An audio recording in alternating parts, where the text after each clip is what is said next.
here we go, folks. The district final. We had the #1 seed Boyertown Bears and the Council Rock South Golden Hawks. 138 pounds to start. We have JT Cooley from Boyertown, and we have Riley Palmer from Council Rock. And we start off with a pretty good matchup, like I was talking about earlier. These two met up at Escape the Rock, and it ended with an injury default for JT Cooley. Actually, got backboarded and taken out to the hospital for testing. He had just a neck injury. Palmer trying to pass hands, get in on the high crotch.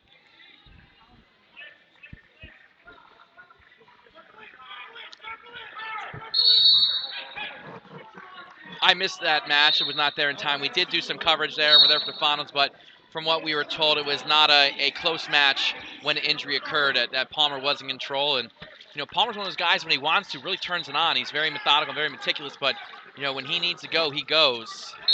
Oh yeah, and he added some strength this year. Well, I think it was the guy from Flow that I commented about last night that this Riley Palmer ate the Riley Palmer from last year. Oh yeah, I saw that. It was hilarious.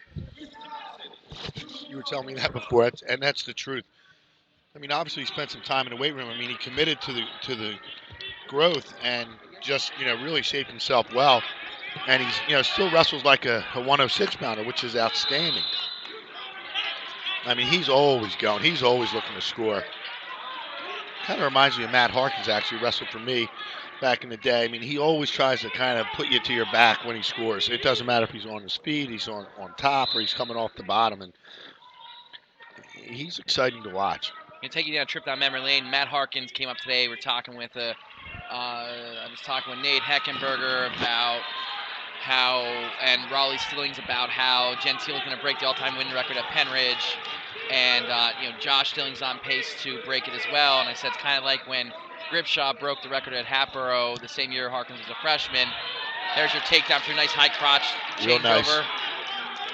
And Gripshaw, when asked about it, said it's great, but Harkins had just won 30-some matches as a freshman. He's like, he's going to break it eventually, and he did. So it's one of those things where you get a ton of wins, and you mentioned Harkins. Jogged my memory to that. But it's those guys that wrestle back like Stillings and Gentile did when he was a little younger.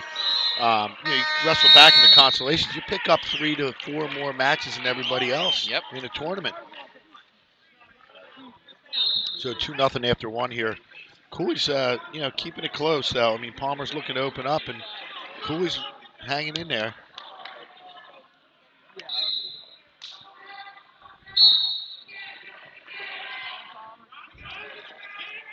Palmer going down here in the second period, to his feet already off the whistle. Good job just countering. Cooley's got nothing. Changes levels. There's one. Greg Fantazzi letting that play out before he gave the one in case it was a reversal. Yep, and then back in on the attack is Palmer. Fantazzi is the lead official for this, and Mark Marino is our assistant official. Yeah, I really like this team of officials having a final like this, because this is going to be a humdinger. Like I said, every match is going to be exciting, and these guys are good. Yep, they're going to let stuff play out. Cooley's doing a great job countering. Hey, he's really in good position. Cooley's father there in the far corner, John, along with Tony Haley, Pete Ventresca, Mike Spades on the bench, Adam Cobb, Zach Hefner. Oh, nice takedown there. And he's got the turkey. He's going to Mike gets him back here. Jeremy Minnick, they just, Boyertown's got a nice staff there, and you look across the way, and you have Brian Knobloch, Brad Sillenperry, Martaccio, Trap McCormick. It's just quite the staff. I see. Yeah, these are veteran staff. Excuse me while I'm eating here. But hey, both pass the turkey there in the hospitality room. I saw you tack it. I jumped right on it. But the key really is bringing in coaches to work with the kids. And when you have deep staffs, you can get some individual instruction, some good workouts for the kids with these coaches. And great programs like Boyertown and Council Rock South, these kids want to come back and give back to the program in the room and help out, and that's what they do. Yeah, and that's a sign of good leadership from the top. You can't be intimidated by what other guys bring to the table. You got to do what's best for the team. It's not maybe not always, it's what's best for you as well when you bring good guys in your room that are going to help your kids, because you can't service every single kid all the time, and not every kid's going to like your style. You have different expose them to different styles, different coaches, and it's only going to be beneficial to your team as long as you're bringing the right guys in, obviously. Yeah, I mean, it's not like you're changing or reinventing the wheel here with these kids. It's about fine tuning some technique. It's about getting a little more courage and some heart in there, getting that pride. I mean, they bring the pride back to the room, and that's what is important. So 5-0 after 2 here. Palmer got in control, just going through the motions. I'm sure he would like to open up and score, get a major going at least. I mean, bonus points are going to be important for Council Rock South the whole match. And here we are, a little bit of blood time, a little bit of time talk. And again, I'm not going to harp on it, but again, Harkin's making the case for best dressed coach in the district. A little business casual today. Yeah, our old District 1 committee chairman, Lonnie Moore, would not approve of jeans. But if you threw the coat on over the jeans, you could get away with it. And that's what Coach Sillen Perry's done here today. Looking pretty good, looking dapper. They don't call him the Don for nothing. Yeah.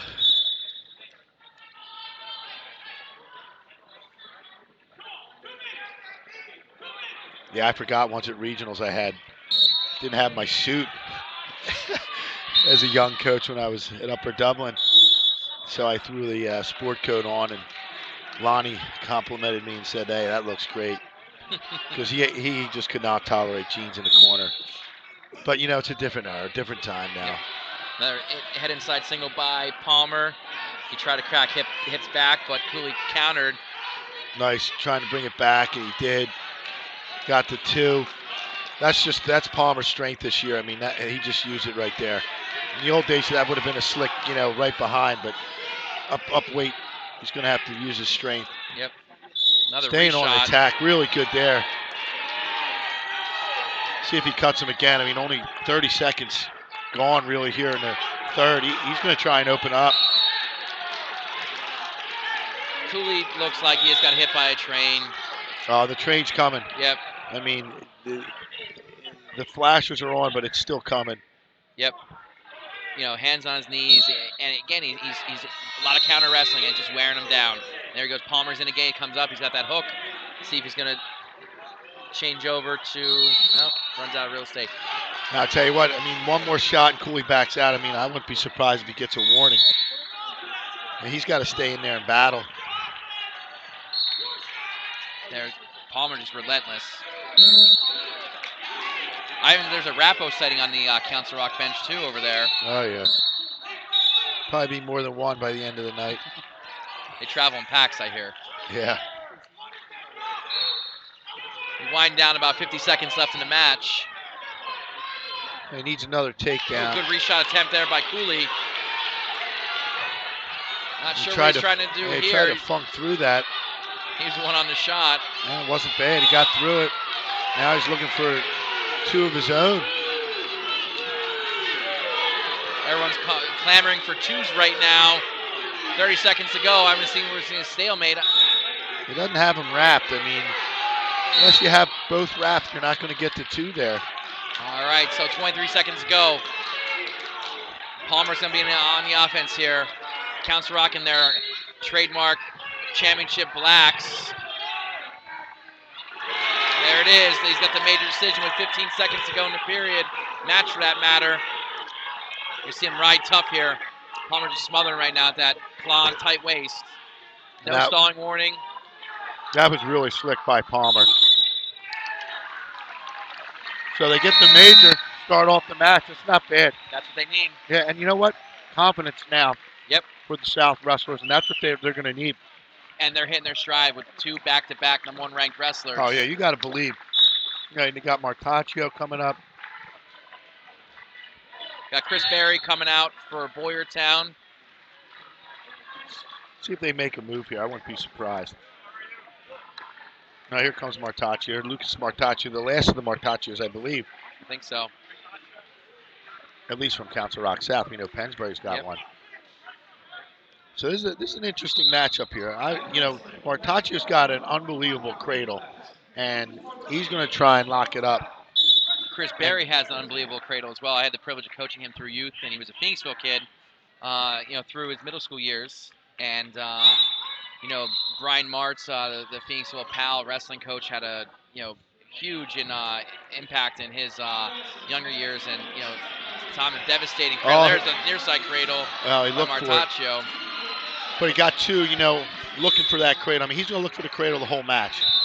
So, and Berry has to know it. I mean, these two teams know each other. I mean, if there's anyone that scouts more than Council Rock South, it might be Boyertown. And Boyertown does it from actually seeing you. Yeah. I mean, in competition. So once they see that match, they're going to break it down.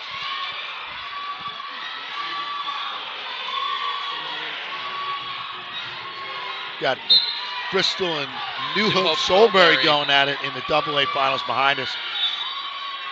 Man, Glenn, I wish they had the mat next to us here, and they had that Upper Darby Downtown East match, so we can peek a little bit of what's going on there. Well, we could always swing the table around here. Yeah. Or one of us faces one way, one faces the other. We'll just clear everybody. We can go right up to the press table, Yeah, that's always a possibility. Nah, you can't see from over there. I was there last year. Martaccio still riding tough here on top. I talked with Coach Cummins after the match in which they just won, and he says, they just need to go out and out-wrestle them. I didn't get a chance to speak with anyone on the staff Upper Darby between the two. Yeah, did you hear what's going on with the coach over there? Is he all right? I didn't hear, I saw they took him to the training room. I hope he's all right. He was real sick last week, missed the first round of district duels, so I'm hoping just something with that, nothing past that. We wish him the best. Martaccio looking for a bar. Now he's got that at the elbow. See how long Marino lets that go. He didn't let it go long at all. I mean, that bar was illegal.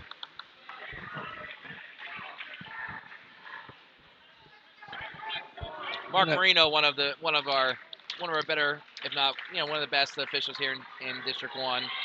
Lead official here, with Greg Fantazzi being the assistant official.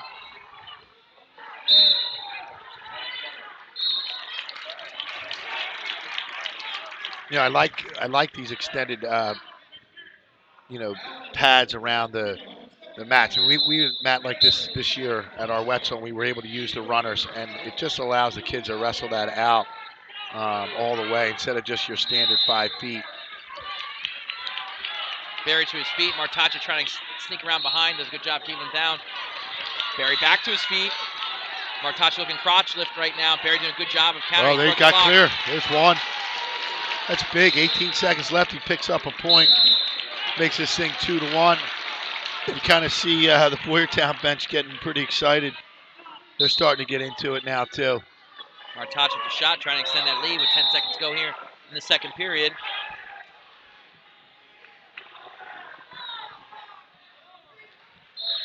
Good snap down. Yeah, real hard snap down there. That's a good first period there for both wrestlers. I think Berry's going to come back into it a little bit. I think he was a little frustrated there after getting taken down, but he seems to be all right now from a mental standpoint. I mean, I can't get in his mind, but I can just tell by his body language that he's back into the match. The Rock South bench, respecting Berry's top game, puts Martaccio neutral for a second period here. Oh, yeah, well, they don't want him to get cradle, like you said. I mean, both guys have that cradle. Let's put them on their feet and see who can get it. Nice shrug to throw by attempt, or shuck, or whatever, however you want to name it. Attempt by Martaccio. Oh, nice. He's going to get this dump.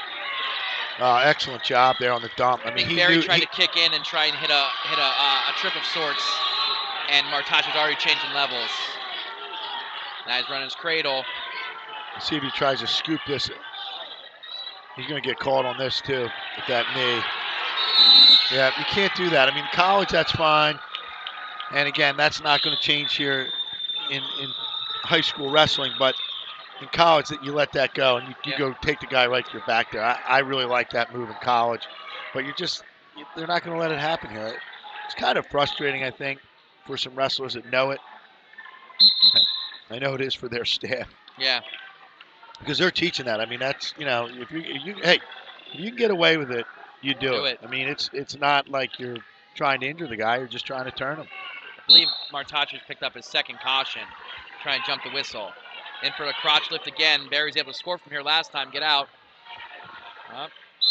He fought that right out to the edge. Yep.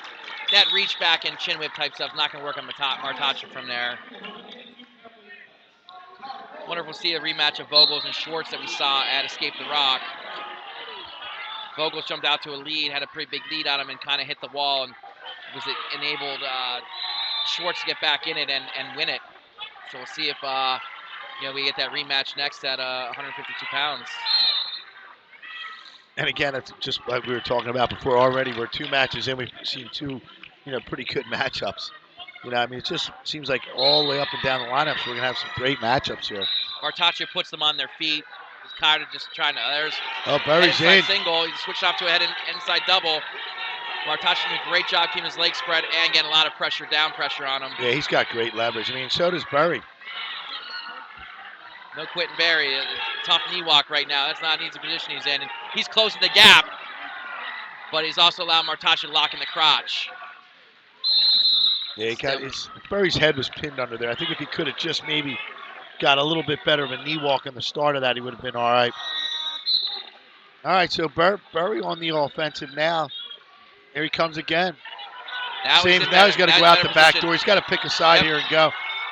Great shot defense by Martacho. Yeah, he pinned that ankle. He might get 2 himself. Yeah, 5 seconds to go. See if he can score. Oh, great job recovering by Barry. Yeah, that's an excellent period of wrestling there. So 4-2 now.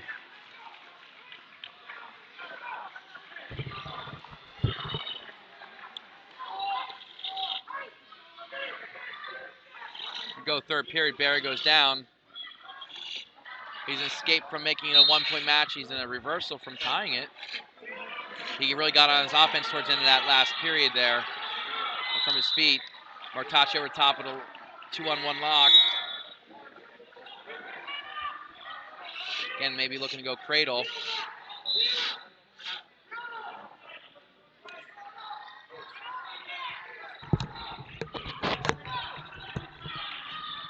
Barry again spits out the mouthpiece, throws it across the mat. Not exactly sure what's going on. Well, that can be a stolen call. If that happens again, I wouldn't be surprised if they call that.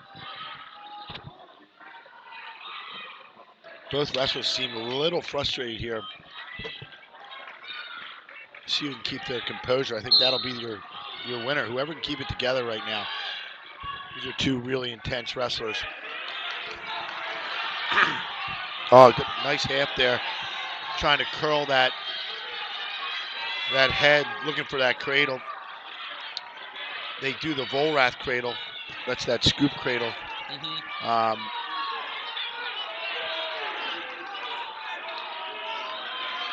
He likes to use the pit leg to set it up. Got him some pressure forward. He's got to get the pressure to the knee now, but he's, Barry doing a good job of countering.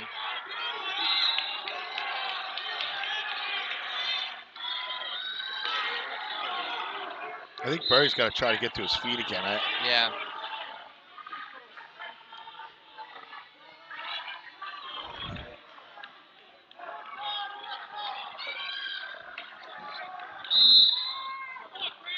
Martacho's giving everything he has to try and get that cradle. Barry doing a nice job on the edge here, burning time. But he needs to score. Yeah, he's got 18 seconds to go in the match here. Barry's got to do something. He's got to get out.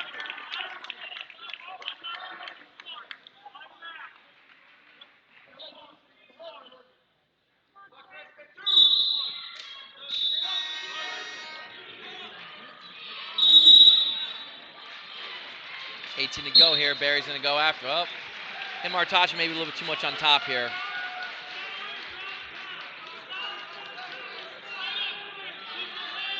We'll see if Vogels is going to come out next. So 2 in a row for Council Rock South here. Start the match off, take a 7-0 lead. I don't think we're going to see Vogels and Schwartz. Schwartz is ready to go. Vogels does not have his headgear on yet. It's a waiting game right now. Boyertown waiting for Rock South to show. Coach Silverio act like it's not his choice or send. I love when he does that. They just look back and forth at each other like, whose choice is it? Little gamesmanship. Now we don't see Schwartz come out. Verdi, I believe. Nick Verdi, senior 16 and 7. Now we'll see Vogels come out. Here it is. Hunter Vogels. Nick Verdi, like we said, is a senior 16 and 7. Hunter Vogels, a junior 17 and 6. Missed some time early on with injury.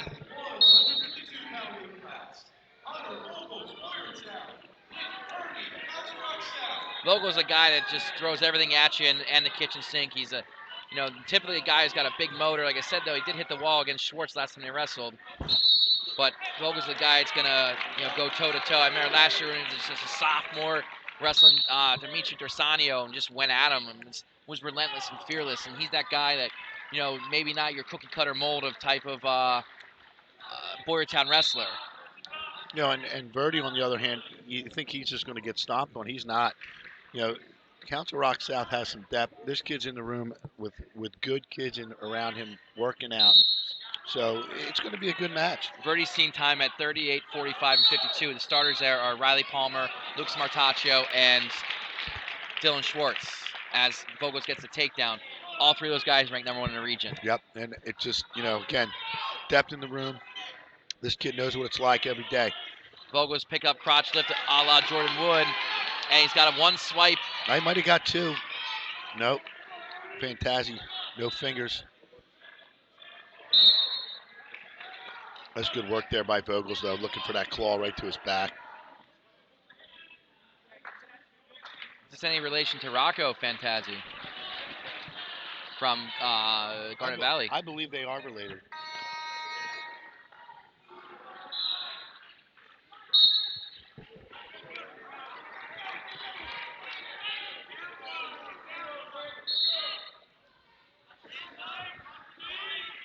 Vogels again got the underhook. We'll see if he's going to try to hit something big here.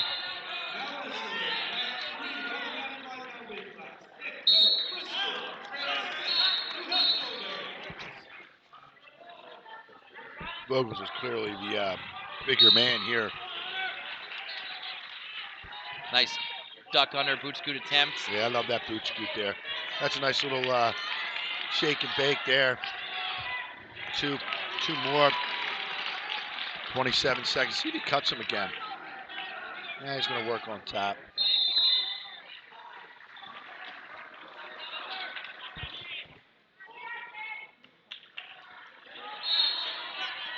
Run just under 10 to go in the first period. Vogels on top, out in front in the lead, 4-1. And riding tough on top when he wants. I think he's going to try and catch Verdi from his feet to his back. I mean, that's pretty effective. Every time he's been able to get him off the mat, trying to take him right to his back, get that claw in there. Be interesting where they go here to start the second.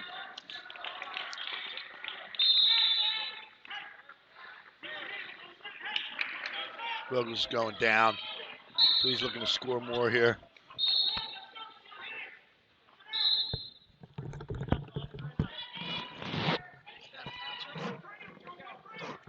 Here we go on the restart, second period. Vogels out within a second, make it 5-1. And right around ducking the inside arm and to the mat he goes. Make it 7-1, and it's only 11 seconds into the period. Yeah, here he goes, back to his feet like I said. This is where he's going to catch him on his feet if he presses the action. Verdi's got to watch coming in that high on something like Vogels. Yeah, and don't shoot with your arms out, you're going to get tossed. Then I might have to join you standing up so I can look in between. That's a good move right there. It's solid.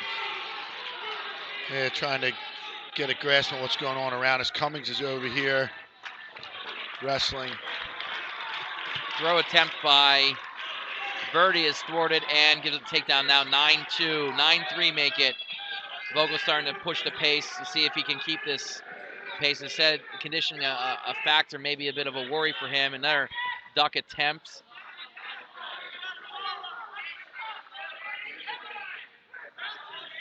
He's got him in the front head with the underhook. We'll see what he does here. He's very physical in this position, likes to pound and spin behind. We'll see if he maybe goes a little bit, tries for a big move. Yeah, I'm surprised he hasn't forced any throws right now. I mean, if he gets an underhook on Verdi, I think he can kind of run that and do what he wants. Maybe toss him right to his back. He's going to stick to the leg attack side. He's going to score points. I mean, he's got to get some bonus points, here, because Schwartz is going to be looking for points right behind him. Yep. Yeah. If there's one place where Boyertown's weak, it's at 160, and Schwartz going out 60. No, they're going to need a fall there, like you said. I mean, where you have to get your falls, you have to get them. You have to record the falls where you're expected or you need them in a big match like this. And 30 seconds to go. And the guys that fight off the bonus points for the other team, they're scoring points for the team. Nice takedown there, straight through on the double for Vogels. 19 left here. 11-3 score. Coach, if Cummins gets a pin today, it'll be his 100th pin of his career over there in the third and fourth place match. Cummins here, Ryan Tudd a little bit ahead. Yeah, I wanted to ask that. Do we have anyone else going for 100 wins or anything? I believe we had Gentile may have taken the school lead at Penridge in the last round on the forfeit he received from Upper Darby. I believe he was tied with it coming into today. I'm sorry, Mike Leister, again the man behind the scenes, informed me that in fact he just tied it today with the forfeit. If they had won it and they wrestled for third, he would have an opportunity to break it here. Yeah, I talked to Cummings. I did a little interview with him at the Wetzel, and he was pretty excited about getting 100 pins. That was one of his goals. I thought that was pretty interesting. Most kids are looking for 100 wins. He's looking for 100 pins. Yeah. 11-4 here, minute 43 left in the match. Vogel's there in on the low single again, finally gets it. Verdi doing a good job trying to re-switch into him. A real good switch. He might pressure. get this here. Get it. He does. All right, so. And again, we talked, minute 30 left, we talked about the Vogel's gas tank. Came out like a house on fire. There's an escape to make it 12-6. Well, now he's got to be clean. He's got to be clean. He needs a takedown for the major here. He didn't cover his hips well enough on that last take. There's again. Yeah, he stopped on that. He had the ankle. Takedown will put him back in major decision criteria. Oh, nice duck, boot, scoop, whatever you want to call it. It's beautiful. Doesn't have the two yet. There it is. He's got his 2 feet in. Nice job there. Yep. 55 to go. Interesting to see what they do here. Does he ride and risk the late escape, or do you cut him right now and get another takedown? I don't know. The way it's going on, I'd say cut him and go after him. Oh, absolutely. I say cut him and go. Yep. You can't. No, if he hits a switch, I mean, you're in a bad situation. Yep.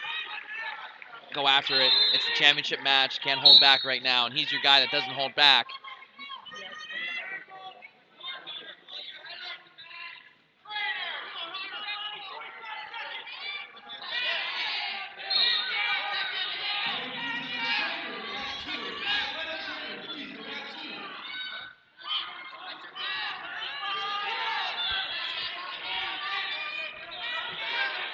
Wind down, 30 seconds left in the match, and Verdi's to his feet.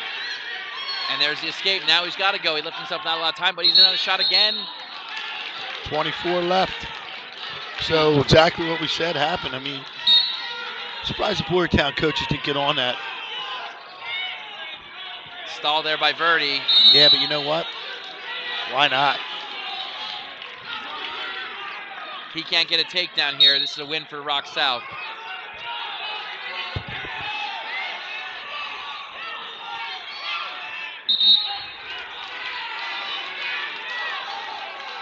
Nine seconds. See what Verdi does. Verdi stays right in the center, doesn't move.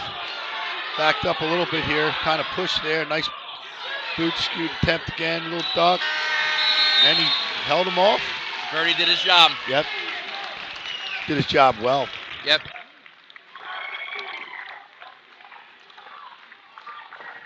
Vogel's, I can't say I'm happy about the fact he just threw his headgear and walked off the mat. Didn't talk to his coaches.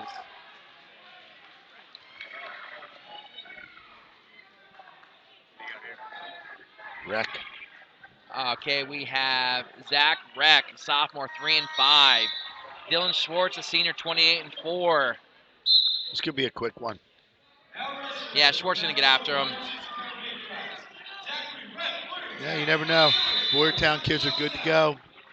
They're in a tough room too. Yeah, saw Zach Reck last week wrestle real tough against Brett McGill from Springford in our match of the week. So he's not he's not to be overlooked. Yeah, and then Schwartz is giving up some weight.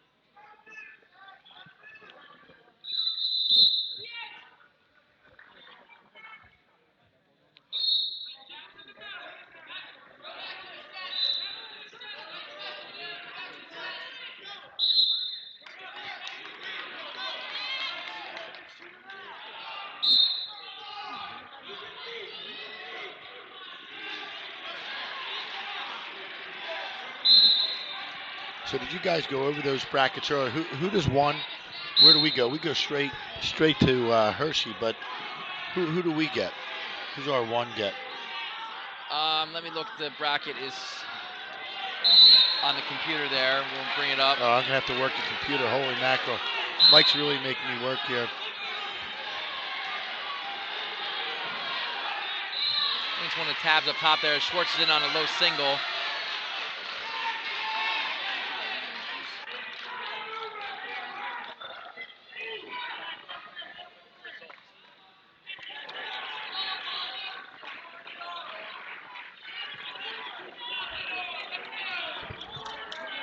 Schwartz again with the escape,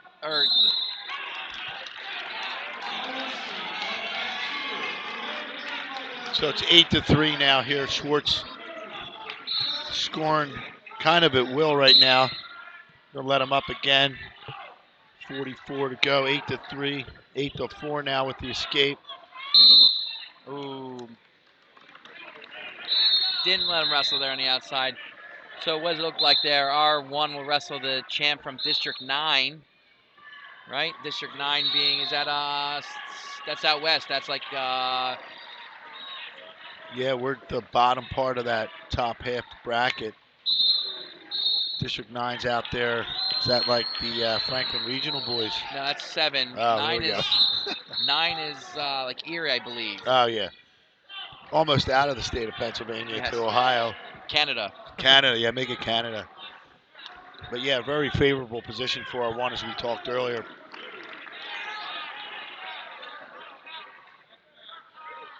Schwartz with another takedown, 10-4 now as time ticks away here in the first. So he's been busy scoring. He's got to look for the fall though. Yep. He's going to have to start working on top after he gets a takedown here.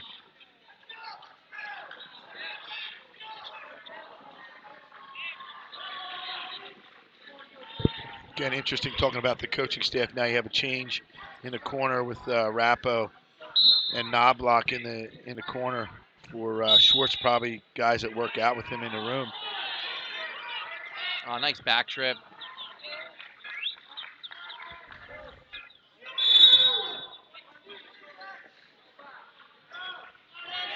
Whoa, we have a big headlock. Zach Reck with the headlock. This could be the upset of the match. He's got to bring him back in, though. He's trying. Let me tell you, he whacked him good right at the edge, and he's out. But you know what? That's a game changer midway through the match. I mean, we're literally at the midway match, mid-match, as they say. 12-10 score now. And again, this talk about a momentum swing for Boyertown. And Glenn, I was going to say that when you have a matchup of two guys where one's far superior, as a coach, personally, I want my guy to go out and put him away as quick as possible. Oh, yeah. For that exact reason. Exactly. Because you never know when the big move's coming.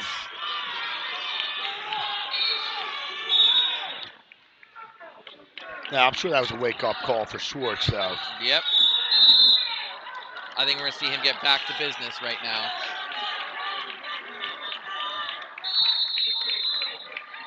15-10 score here, barn burner. Not sure Rec has another one of those left in him, but I don't know. who knows? No, you never know. Credit to the young sophomore, just being fearless out there. Oh, yeah, he's letting it all fly.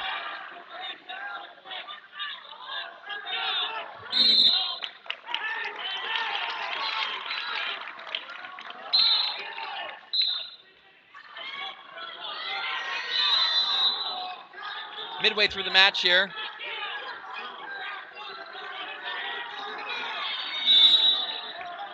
Yeah, Schwartz is now trying to force the action too, which, that doesn't help either. I mean, you got to kind of let it come a little bit, get some setups. And that's part of Schwartz's problem. He gets frustrated. Saw him get frustrated in the semis over at Escape the Rock a little bit. You got to keep your head in the match, that match awareness, know where you are, know what the score is, know what's going on with the dual meet in this instance. He's got to keep his cool. Yeah. 17-11, 6-point lead. He's got a wrist tilt here, cross wrists.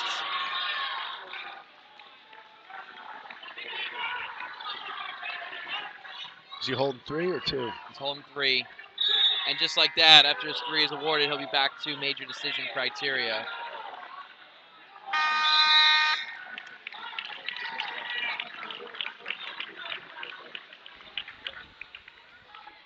Nine-point lead here and in the third period. And Schwartz goes down.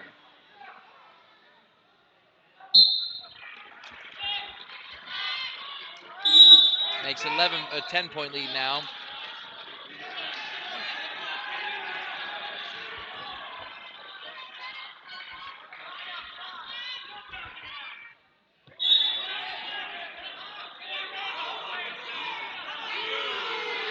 He's got to pop his head out to one side to get that 2. He's head between the legs. Rock South pleading for 2. Yeah, but it doesn't have him wrapped. I mean, if we're in college, that's 2, but we're not in college here. Now he's just got to get that head out. Well, he's still got his head buried. Oh. Yep, got a head scissors there. Yep. I don't know about that either. He had that arm in there. It's a tough one. They give him the point or no? They said no. They did. They kept it at 22-11.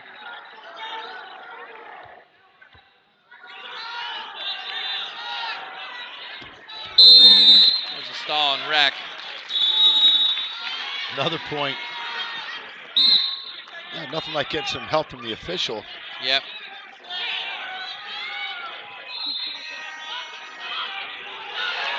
Oh, he's got it blocked up in the cradle. It's kind of an ugly cradle. He's counting backs.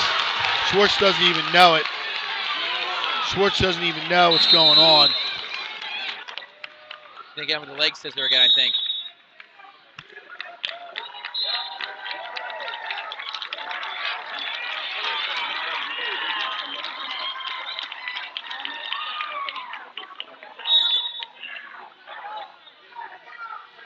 Now we have Trapp McCormick over here arguing that Schwartz got the reversal, which would be 26-15. Ventreska here probably arguing that he didn't think it was a head scissor that time. I don't think it was either. He had the arm in there, like you said, with the first time here in the corner of the mat. The arm was in there as well, but geez, 24-15, 39 points scored in this match. Jesus, Glenn, could you see this one coming? No, and I mean, they're still not, I don't know if the scoring's actually right here. I mean, I think they ran out of space in the scorebook, to be honest with you. Yeah. They went to a second page. They're gonna recheck it here.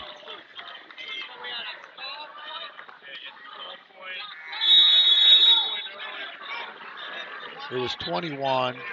They gave him the one with the first scissors. Yeah, 22. Then an escape for Schwartz. Is that right? And then a Schwartz had point. another a stall point. Okay. That stall point, All and right. then the second head scissors. All right, so now they got it right. I mean, and Schwartz is up by 10. So make that 40 total points scored, and we still have a minute left. If you're looking at the Super Bowl tomorrow and talking about over-unders, I mean, this would be an under.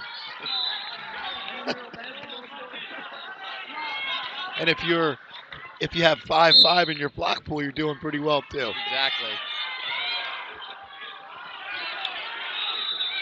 I want to see Schwartz score 30 points this match.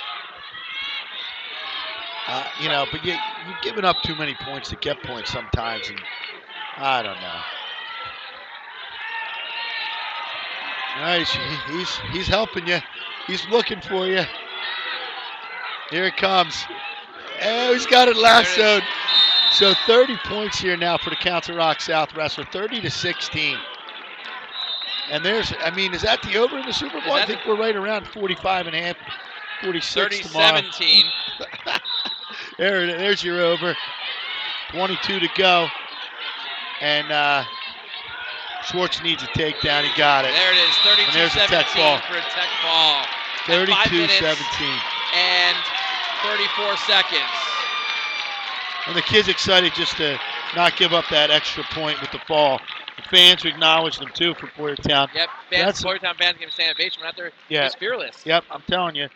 And that, again, momentum's important here. And I think Boyertown just grabbed it back. This is an intriguing matchup here. Getman's powerful and athletic, and Jones, you judge a book by his career. Look at Jones, and he's kind of unorthodox, lanky. I'll tell you what, Glenn, we covered him last week, and he went at Stephen Rice from Springford and just out-wrestled him for 6 minutes. Oh, I saw that. It screwed up my whole rankings, that weight class. Just ask Mike. I think Mike was correcting me all along last week. But no, I have not seen Elijah, and he should overpower this wrestler here from Council Rock South. I mean, they got to look for some more bonus points here, get some back from that last match. So, see what happens here. We saw Getman last night. He's extremely strong on his feet. He gassed a little bit towards the ends. Yeah, I mean, he's won some good matches, throughout the season. But, he's not your high level, I wouldn't call him even kind of middle of the road for these teams. I think he's kind of one of the lower end guys. But like you said, he can get wins. He's 18-14. Yeah, it's unbelievable. 18-14 with that schedule. Jones 18-7. I mean, these guys obviously are grinding it out on the daily.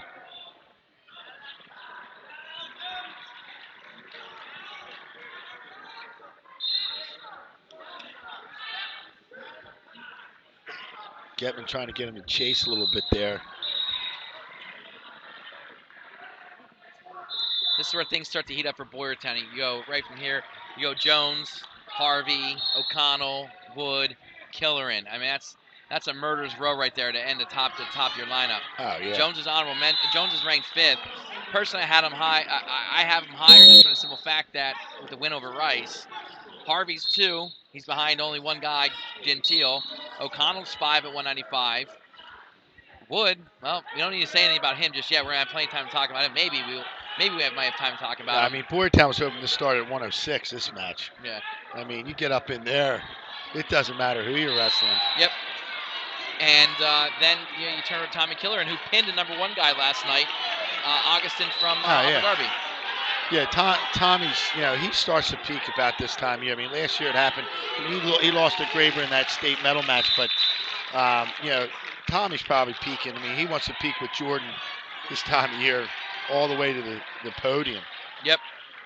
I had Killerin 1 as well in the rank, just for a simple fact. He's been there. He's got the state medal in his trophy case, more so than what Augustin has, and he's proved it. Getman deferring. Jones taken down with a takedown there as he defended the shot and used counter offense to score on Getman.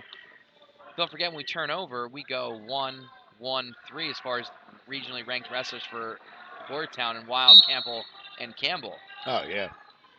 So that's an eight-man run right there where, South could really get out of hand for South if they don't pull some upsets. Yeah, like when you looked at Franklin Regional a couple of years ago, you looked at it and you're like, where do you beat these guys?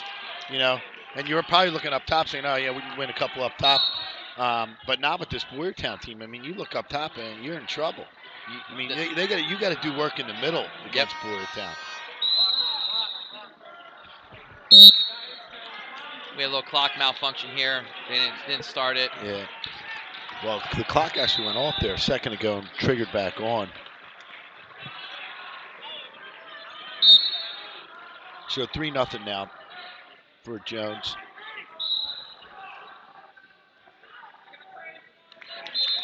Jones pushing the pace, and there's his first stall call. Nice duck under. Oh, yeah. And that's exactly what Getman was trying to get him to do, chase, and he set him up real nice. Yeah, Fantazi was quick on that stalling call. I guess he was taking a look at that earlier.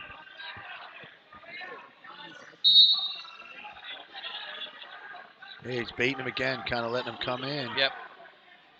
Jones is pushing hard. Oh, great. I think knee might have hit the ground out of bounds. The toes were in. I don't know. Yeah, the toes were in. I think maybe the table being so close was the cause of that call.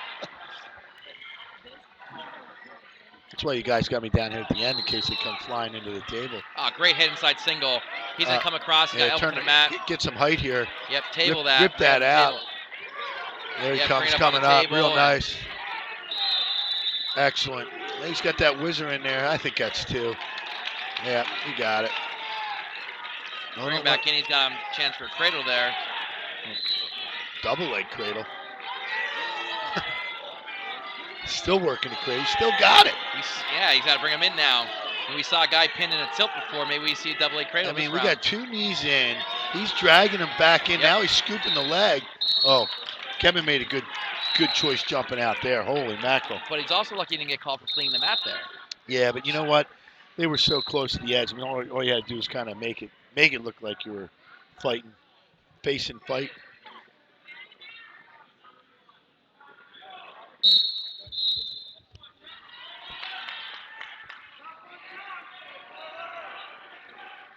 Well, what kind of undertaking you think it is to dye all that hair 2 different colors?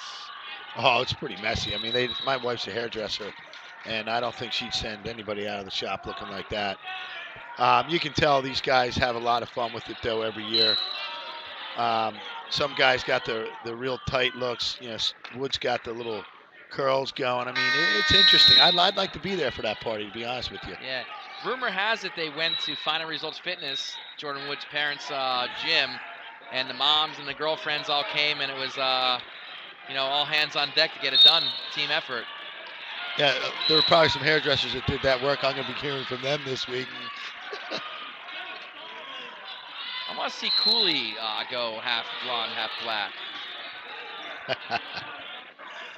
They just need a little of that spray paint hair. He's good to go. Exactly.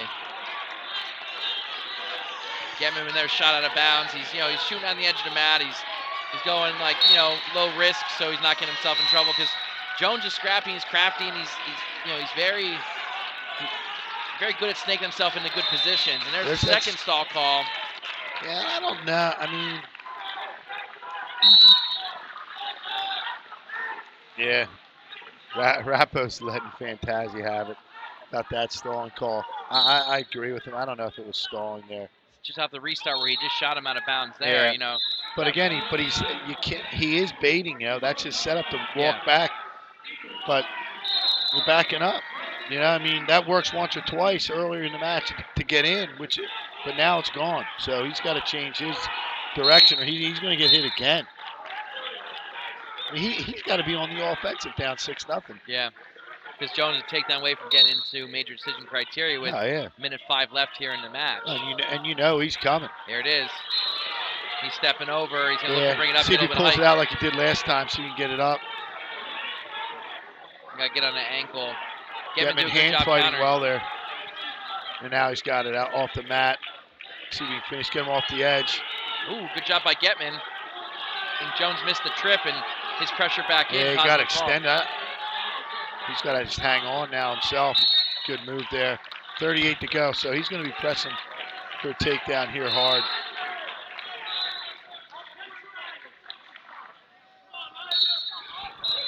Jones, one of the young guys in this lineup, just a sophomore.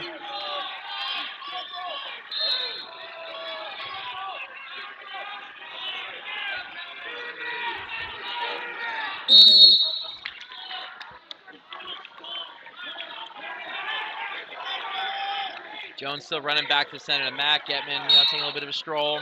20 to go, 23. Bad shot attempt by Jones. I can't blame him, though. I mean, I know he's just shooting in there with his head down, but he wants the 2 here. Here he comes again, another attempt. 10 seconds to go.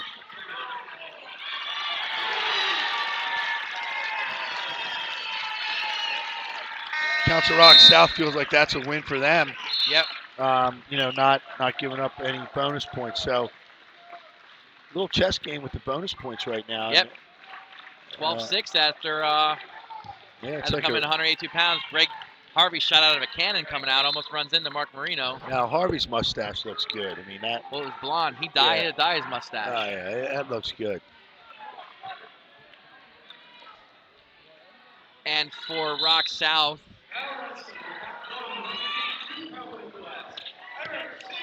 Simberg. we have Eric Simberger Jr. who's 0-1 in the season. Harvey takes him down quickly. This one's going to be bonus points. Yeah. I don't know. If I predict it's knocking out of the first period. I would agree. But however, Harvey's not a pinner. We joked about it yesterday. Harvey has under 50 wins and only like 3 pins in his whole career. Yeah, well, I think he needs to know he's got to take care of business here. I mean, they're down 12-6. I mean, we're in that murderer's row here, but I think Harvey knows he needs to stick this guy. Yep. And again, another Council Rock South wrestler, not a household name, but he's going to try and wrestle for 6 minutes here. And if it's not 6 minutes, he gives up the tech, even that'll be a bonus. Take down another cut. It's 4-2 in favor of Greg Harvey. He comes in an underhook, right to an ankle pick, snap on his head. He's just relentless. He's going to be in his face. If Simberg's able to make it through the 6 minutes, it's going to be 6 minutes of pure misery for him. Because Harvey will not give him an inch.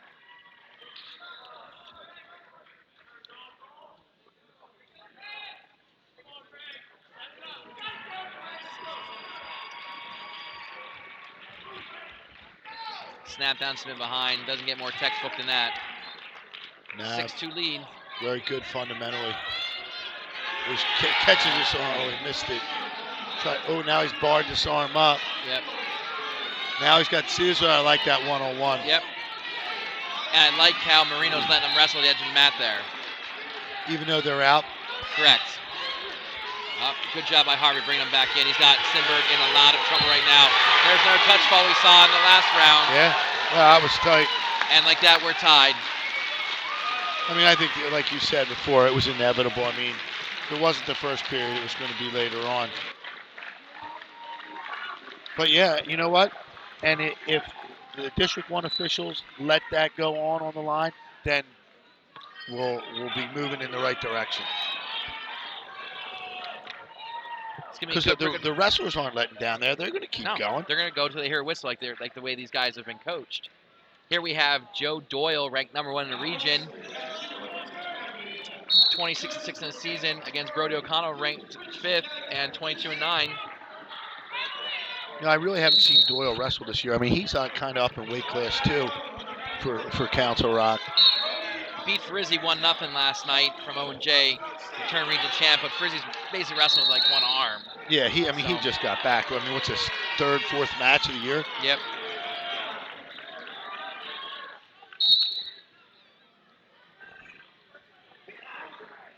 Doyle in years, 2nd at Cumberland Valley, 3rd at King of the Mountain, 4th at Escape the Rock. So he's got some accolades to it. There he's on a low single attempt. I don't think the weight class is that good in our area. 195 is kind of wide open. And Doyle seems to be the top guy at that weight right now. Yep. But I think when he gets into some bigger boys that he hasn't seen in the region, he's going to have some problems.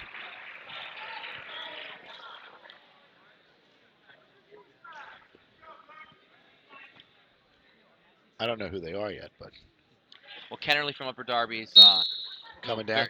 No, he's there at 95. He's ranked number 2. All right. He majored Brody O'Connell last night in the semifinal.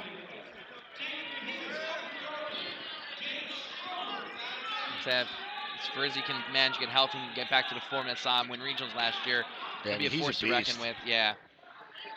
He curls Volkswagens from what I hear.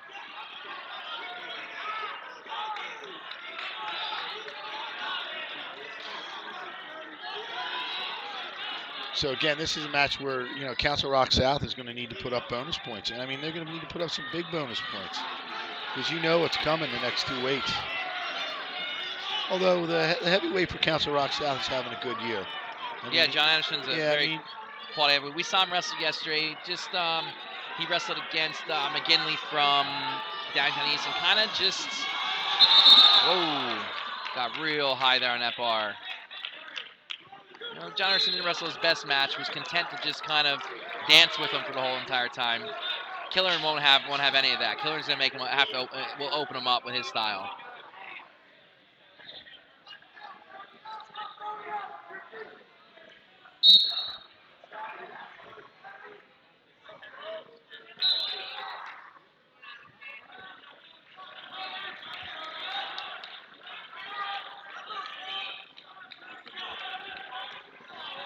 Tilt attempt here by Doyle. Just manhandled him, pulled him over. Yeah, big man tilt. They like that. Riding that bar. Got it reinforced. Other way now. Yep. He's got 3 count. There's 4. And there's the 5. He's holding 3 at the end of the period. Great period by Doyle. They rode well there.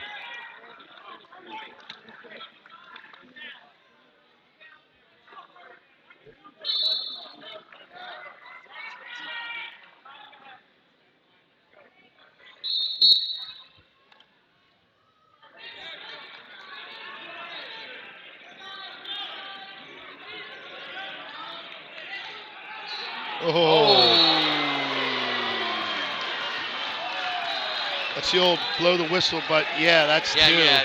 Let me reassess that no call there.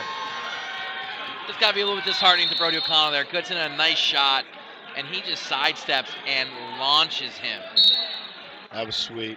Yeah. Don't blink. Never know you're going to miss.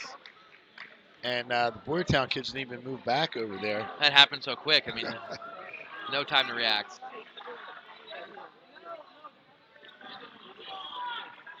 So 8-0 now, Major on its way.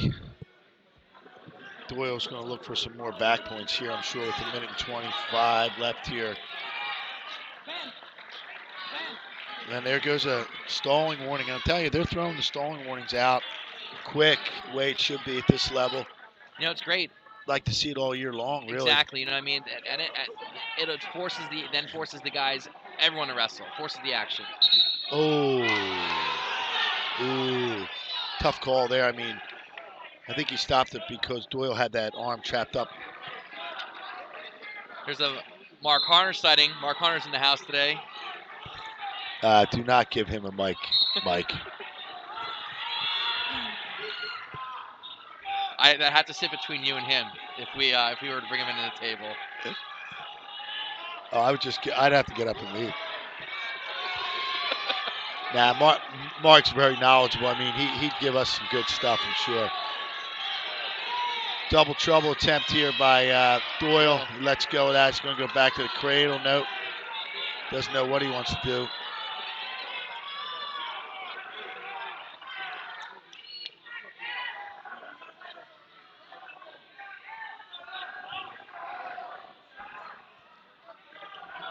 We've got it 8-0 here, 20 seconds to go in the second period.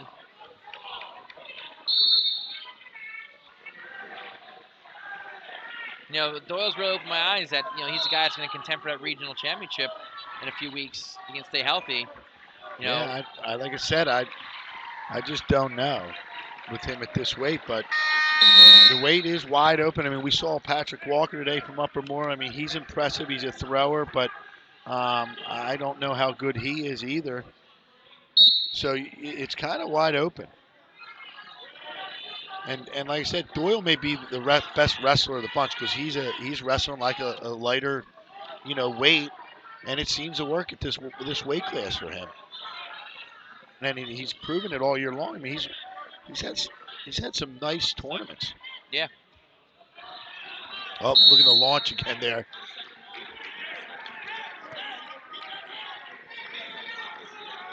Have a little quick discussion here. I think they were just getting on the same page with stall calls.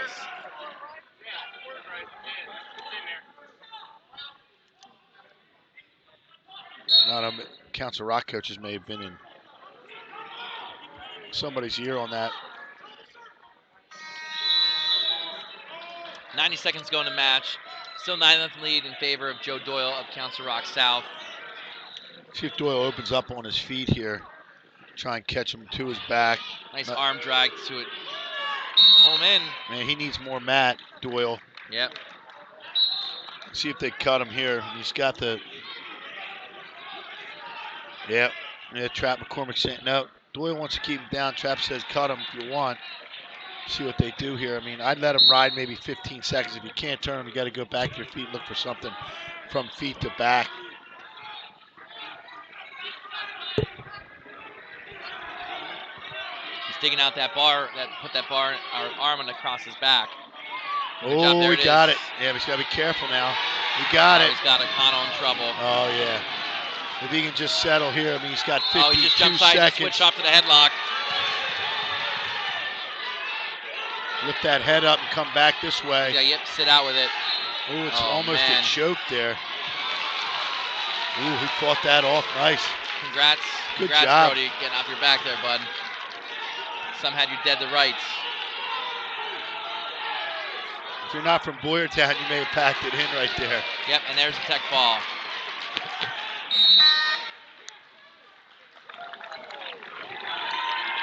Well, that may have been a point saved. I don't know. We go 17-12.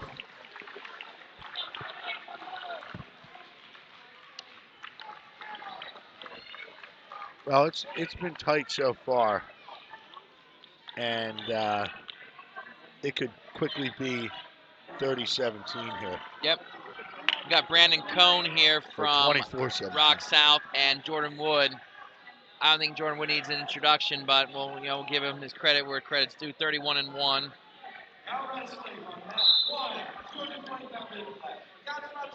Three-time state finalist, one-time champ, 132-5 in his career. There he is on a high crotch attempt. He's coming up. We'll scoot out to the side. Coming through the crotch, trying to put him right to his back. He's going crossface. We're going to see if he goes cradle now. He's first at King of the Mountain, second at Beast, first to escape the rock.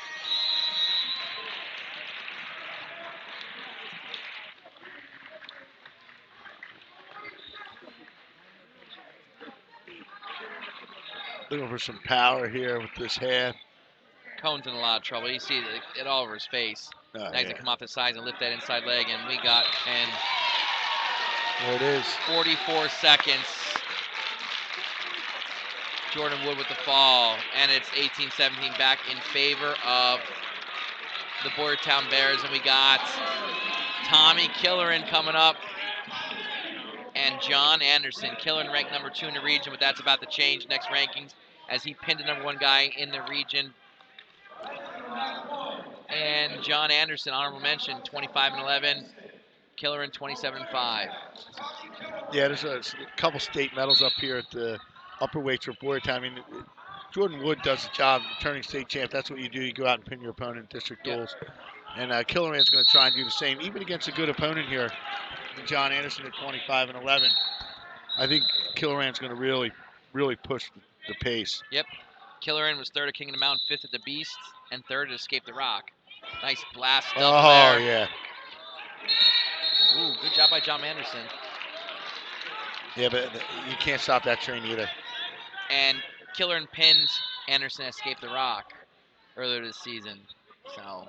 Yeah, I mean, again, like I said, this is where Boyertown needs to do their job up top, because you're going to have some good matchups down here low in a couple spots, but I think Boyertown's got some firepower coming for Council Rock here in the first 3. Yep.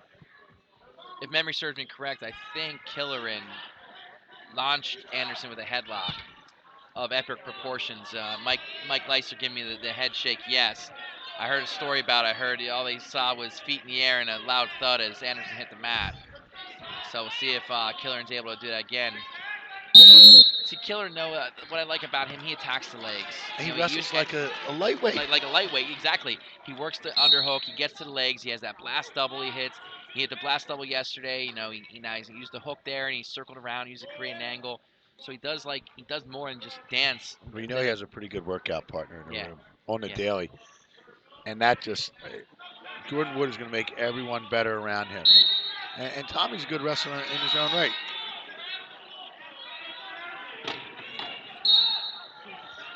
I don't know if Coach Spade still rolls around with him, but that probably doesn't hurt either. No. Times I've been in a postseason, Spates puts the shoes on, yeah, and he gets after it. So.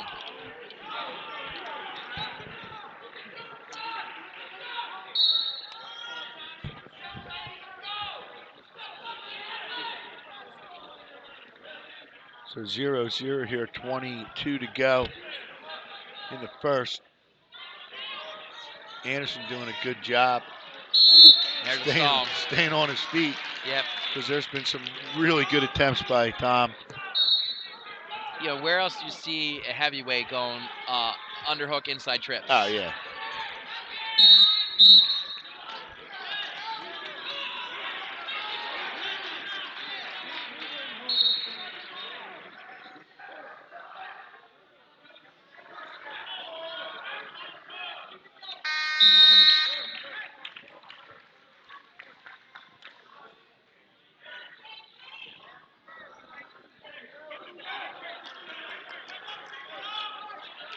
You know, and you don't see two undefeated teams like this either much at the district duels coming in. I mean, you got 18-0 and 14-0 dual meet records with Boyertown at 18-0 and the Rock at 14-0. I mean, someone's going home with a loss today. Yep. Big guy roll. He's got that head underneath. That's where he wants it. Big guy roll, gets to escape, and he gets one stall point.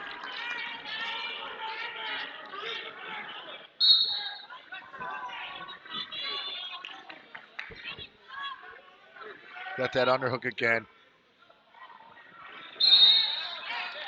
Is it 3-0 or 2-0? It's 2-0. Escape and a stall. We had Mark Marino calling the table saying 3-0.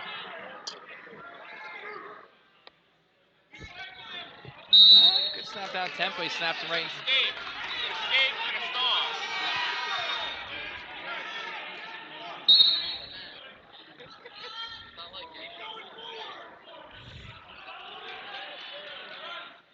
Again, with the size of this mat, the size of this mat is not, you know, to the advantage of the big guys.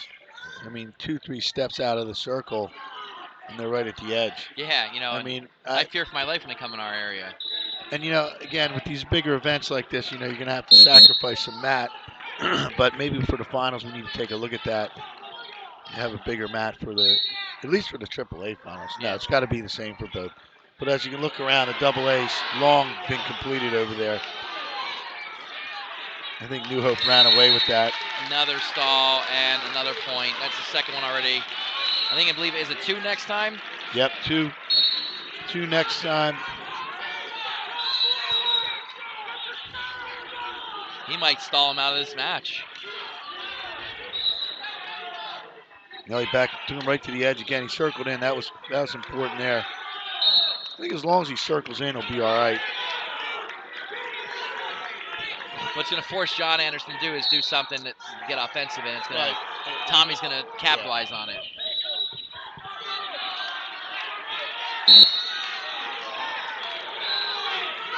Anderson doesn't. I don't know if he knows where he's at right now. He looks awfully winded. You know, the pace that killer in is just is. And he's backing up. There it is. One. There it is. 2. So one more. For the fans at home, Glenn, when does it become a disqualification? Oh, the next one, I think he's done. It'll be the 4th one. Well, he's got 2 minutes and 20 seconds to avoid getting another one. He gets choice now, too. After the 2.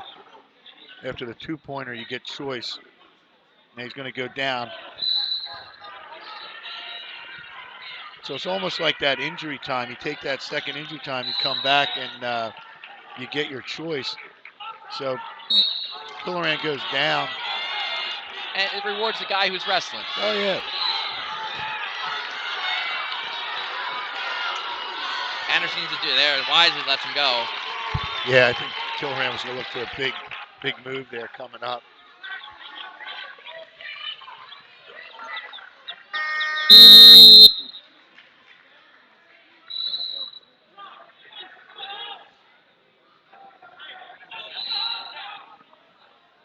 Rock South coaching staff puts Anderson on top. And they're letting him know the situation as well, but I don't know if he can comprehend at this point. I mean, he is tired.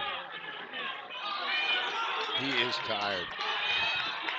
He's going to let him go right away here. Coach Silmperry says let him go because you don't want to get rolled here.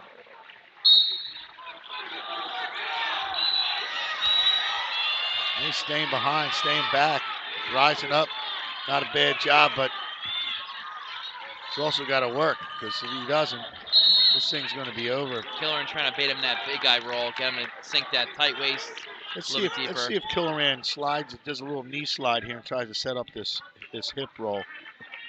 I think that's what he wants. See if we can get him wrapped around.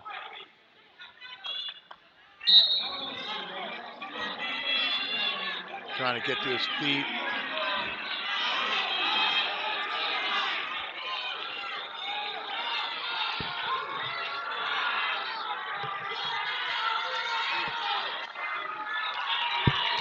There's 7-0. Now he's going to push the pace. He's got him in 26. The Boyertown bench leading with him. Just keep on him. Zach Hefner up. One of the, past years guy from Boyertown that had a lot of success for the program, come back helping out. Was up at Lock Haven for a little bit wrestling.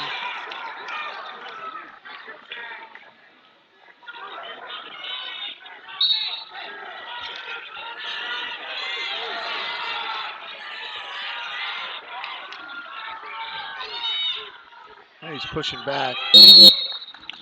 Minute 6 left. Getting feedback from that whistle. Yeah, the mic on the ground there. Oh. Couldn't get that any closer, Mike, could you? Ooh, Anderson with a shot. See, they were talking about taking a bad And shot. I'll tell you, that's what he needed to do, though. Yep. You know, take the heat off a little bit. Yeah. Killoran's got to get chest higher, get his pressure into him. He's letting him I off think he's easy. looking for mixer. He's looking for a mixer here. He's looking for a front headlock, cradle coming. No, he's going to take the 2, but there's a major. So he's still got time to press the pace a little bit. 42 seconds. Got to pick his head up off the mat. Trying to stuff that head.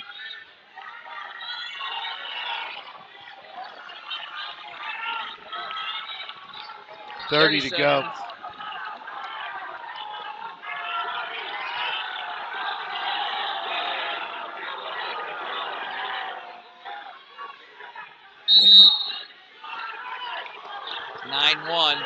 It'll be really hard for the official to call a stall here, unless it's blatant.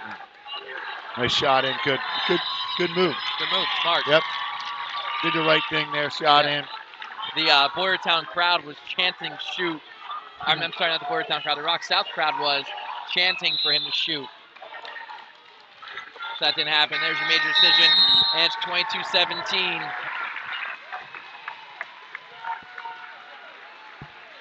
Again, counts a Rock South. Wrestler doing their job, saving a couple points.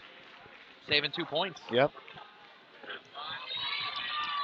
Matt Wild here for the Boyertown Bears, a junior, 26-7.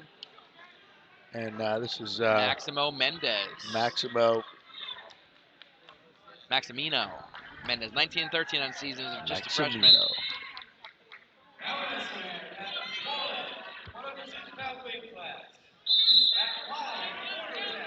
Wild's fired up. He is. He's wrestles a lot of motion, wears it on his sleeve. Had some big wins lately. Beat Brandon Meredith again yesterday. Beat him last week, who was ranked #1 in the region. He's beaten Luke Resnick on the season. So that's just the Pac-10 we're talking. Oh. So, it's those it's a guys. tough weight class up there. Yeah, it is. And it's fun to watch. So Matt Wild was 6th at King of the Mountain this year. Only medal that he was able to take home. And he's a guy that had to wait his turn. Yeah. There he is on the low single. He's going to come around, table it, come up with it, get some pressure. Oh, nice back trip there. Little head smash. He's the same class as the Campbell brothers and had to sit behind them and, wait his turn. And, you see, again, talk about practice partners in the room every day. He actually had to grow into the weight class, too. He's just now grown into be a true 106-pounder. Yeah, he looks good. Yep. Yeah, it's my first time getting a look at Boyertown this year. Got a A little glimpse at the escape the rock, but I really didn't see everybody wrestle there. 8 matches, tough to follow, you know. Yeah. With all the other great wrestling there, it's, you know, some guys go unnoticed. Good spin behind there by Wild.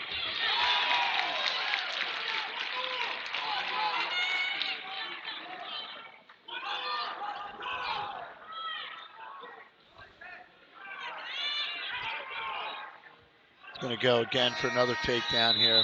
Extend the lead. And another early stall call on Mendez.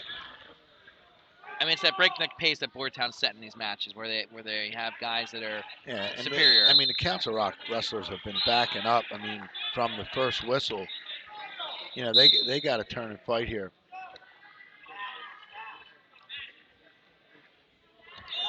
Oh, looking for a toss there. He didn't get it. Good whizzer there by Mendez. Excellent, just to give up the 2. 6-2 now. 15 seconds to go in the first. I guess we don't need to report on the clock. I guess Mike's got the clock on there today. Got the Solid. clock. A little bit better than that Conestoga match the other night. I didn't get to watch that Conestoga match the other night. I had it on for a second. We were at O&J, doing O&J Springford. Looking ahead, we have Jacob Campbell coming out next, and it's another match Boyertown's favored in. Then we have Ben Radner and David Campbell, which should be a great match. And Lucas Miller, Kerry Palmer be going. Nice chin whip attempt by Matt Wild. And then we'll finish with Garrett Mager and Zach Trampy, which, you know, has the makings. It could be a pretty good match. Thanks, Coach. Coach Stablito dropping off some candy for us. I got my candy.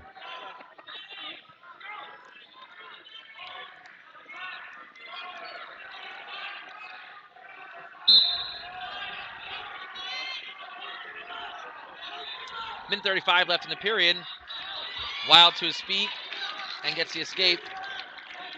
Yep. And the stalling's coming again if he backs out like that. And, you know, like, not to keep beating a dead horse, but he escapes, turns into him, and right on the attack, right on the offense. Like, there's no room to breathe, no room to think, no room to process. These Boyertown wrestlers just so relentless. There it is. The pace is so high for Boyertown. They just want to go, go, go. Again, Mendez, you know, has that face of frustration that we've seen from some of the other wrestlers on Council Rock South. Just really no openings for him at all.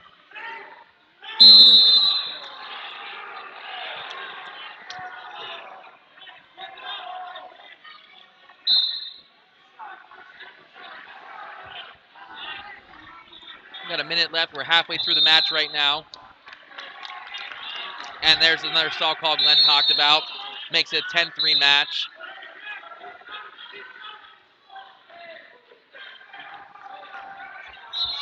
Wow, that's at the baseball bags with 2-on-1 Russian. Great pass of it. Yeah, it dropped in nice there to the double. Another 2-point takedown. Looking for backs, climbing up. See him slipping.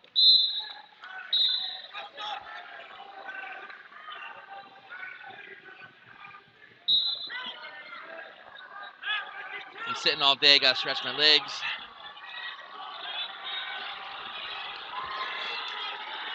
Yeah, Mendez needs to work off the bottom here. He's laying on his belly. Official just warned him, got to work on the bottom. 12-3 now, 16 seconds left here in the second period. And Boyertown looking for more. Yep, he's going to tilt him up here. They're going for a cheap tilt. See if he pulls him back into his lap now.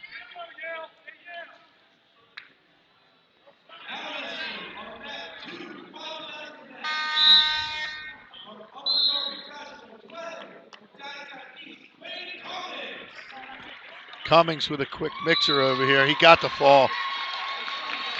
6-second fall. 6-second fall for his 100th.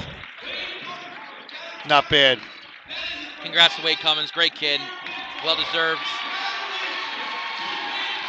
They just announced it here at the gym, and everyone give him his credit. All the fans, downtown fans standing. Good thing we stood up for that one, Jeff. Yeah, I know. I was getting ready for it.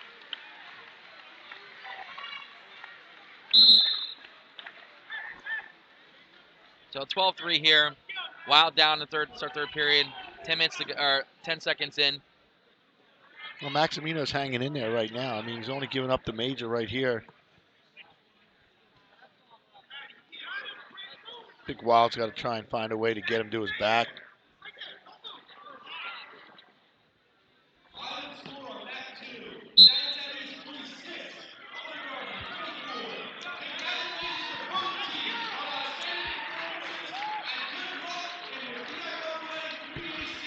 So Downingtown East big over Upper Darby, 46-24. So there's a little drop off there with our top three with Upper Darby. But you know what? Upper Darby will represent us well. Wild with the escape, stands up, turns in with a minute and 25, or with actually more like a minute 30 left when it happened.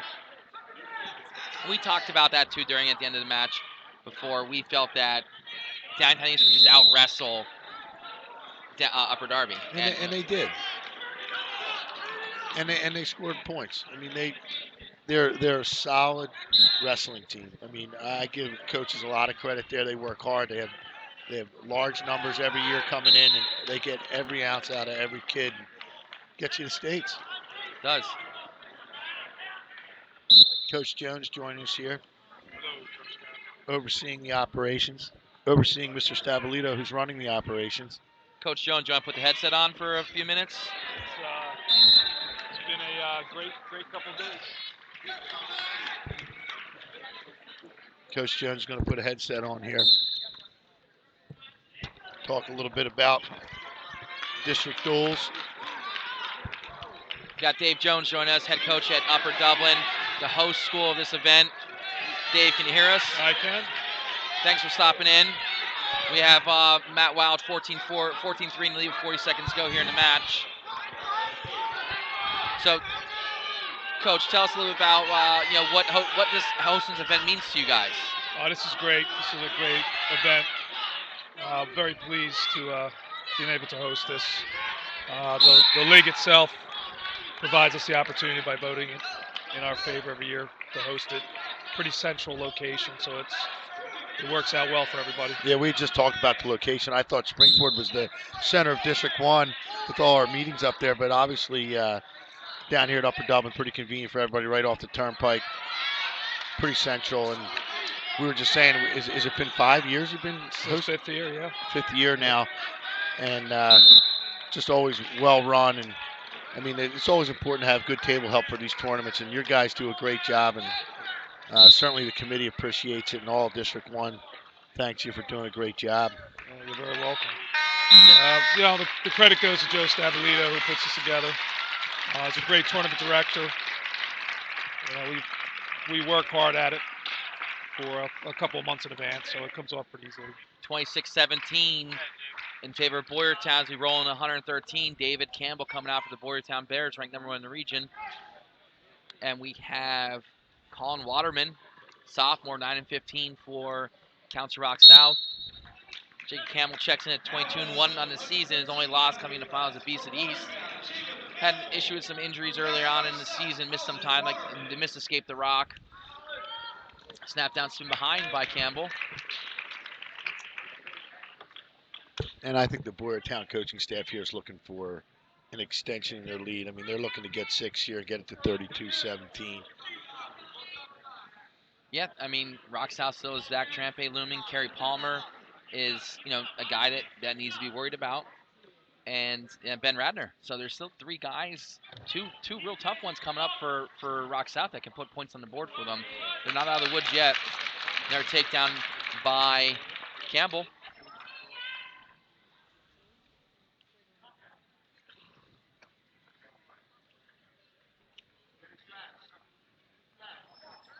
Coach, how do you think with it's Colin Devlin, your senior return state qualifier? How's he wrestling so far this year? He's had a pretty good year. He's got 1 loss early in the year, but wrestled up the expectation pretty much the whole year. We have a very tough freshman, Mason Novak, who's having a great year as well. And then Henry Reinbrecht is looking good too at 95. So we hope to get those guys far into the postseason. Yeah, Mason Novak, freshman, came through the Half Horseman Wrestling Club. Actually wrestled with my son back in the day, and he's been solid all year for you. Absolutely. So he's going to be tested right away. His first league tournament, but I think he'll do fine there, and then certainly chance to get to regionals as a freshman. And then anything can happen. You get out there to regionals. I mean, we know that. Absolutely. So looking forward to it. Second part of the season's always an exciting part of the year for us.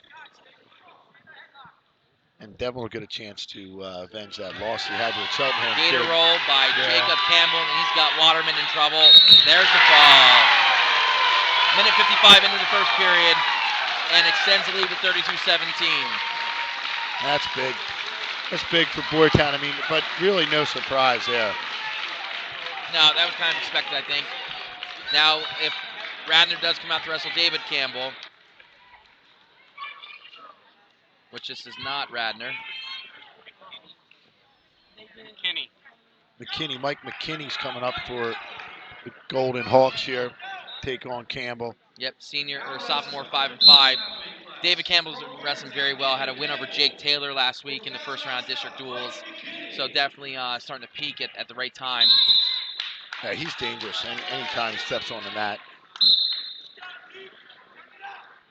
I know Radner's nursing injury. Took a lot of injury time last night in his match against Dan Mancini from O&J. But was able to gut the win out. Wonder if they're going to wait and just hold him and rest him since, maybe they think the match is not winnable. I don't know. Maybe he's going to come out at 26. Yeah, I don't know. Radner's shaking his head over there. He's not happy, but... Nope. He's looks like he's putting his stuff on. His headgear down. And he's running out the back hallway, so... Yeah, but like you said, I mean, there's 3 days of wrestling, this coming week. They'll be up there Wednesday night, and I think wrestling starts Thursday, correct? Yep. Time Thursday. And I think Brad mentioned that he's got 6. a couple of duels coming up too. Yeah, and they'll wrestle. The two's going to wrestle on Monday, correct, Mike?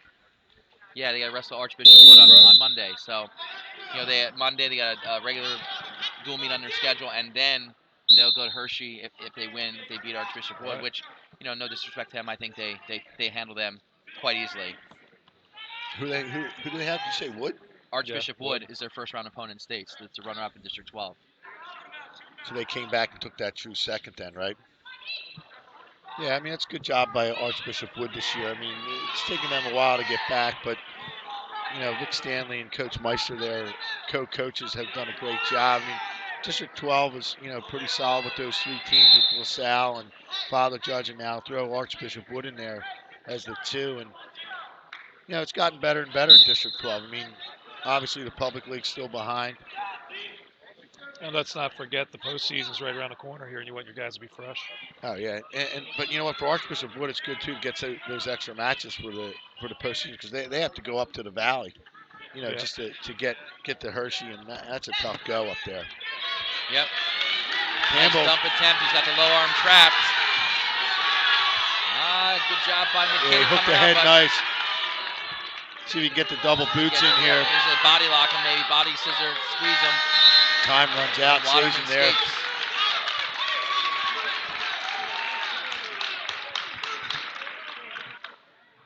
I think Glenn and I both agree, Dave, you put on your parents and volunteers put on a great hospitality room. Yeah, thank you. So much so Glenn had to bring more food out to the table. Yeah, it mirrors his at his tournament.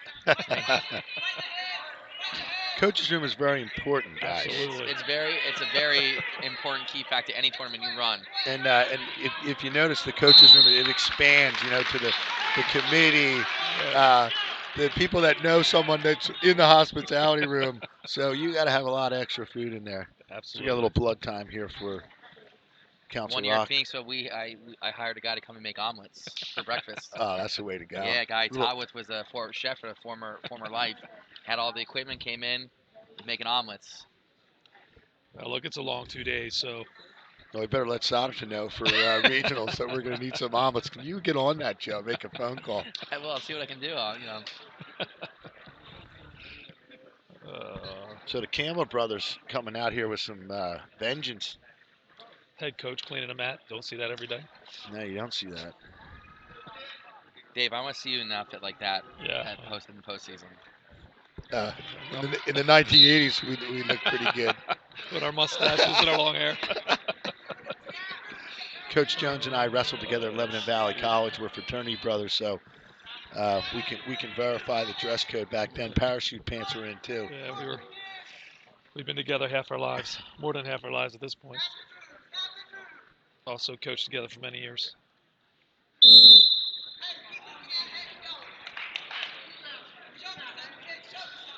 I said earlier, if we had an extra headset before you took it over, but Mark Harner's lurking around. Get him on the mic. Glenn said he'd have to leave. That's right. You never know what he'd say. Joe would be looking at me saying, "What'd you do here?" You'd have to beep out a few things. Well, yeah, might have to mute the broadcast. Now, the best thing about Mark is, I mean, if you need a scouting report, that's the guy to talk to. I mean, he'll tell you about a match in Florida, at a freestyle or a Greco tournament. He's seen the kid or knows the coach. Oh, yeah. He can tell you what they're going to do. Exactly. And I mean, you can't get that knowledge. agree. You got to live it. With Owen J. Middle, we wrestled at Norristown the other day, and there's Chuck Springer. Chuck again, same thing. I think it's something to water there in Norristown with those guys, where they're on another level. They have a great knowledge of the college side too, with their boys wrestling. Exactly. Yeah, they're definitely students of the game. You guys may not know this, but Mark Harner's big into midget football too. He does a lot of work out there, and he always says, I'm done with that. And the next thing you know, he's the head coach of their best team. So Exactly. he's involved with the football too, which is amazing. He puts all that time in for the youth programs out there in Norristown. Does a lot of work in the community. Yeah, he always has competitive teams for sure. Absolutely.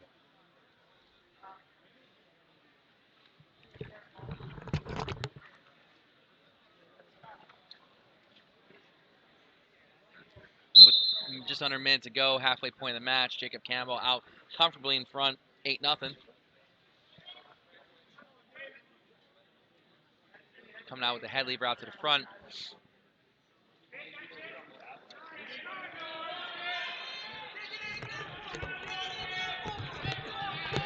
Got that bar running, or wing, as Coach Kaiser talking about before, and he got a little bit high on it, and rightfully so. Mark Marino stops the action. Yeah, Campbell leading 8-0 here, rather comfortable actually. Hasn't been in any kind of trouble. Riding well, wrestling well on his feet. Going to let him go here. Look for another takedown with 24 seconds to go. Has that rushing. Tries to shrug it by, doesn't get it.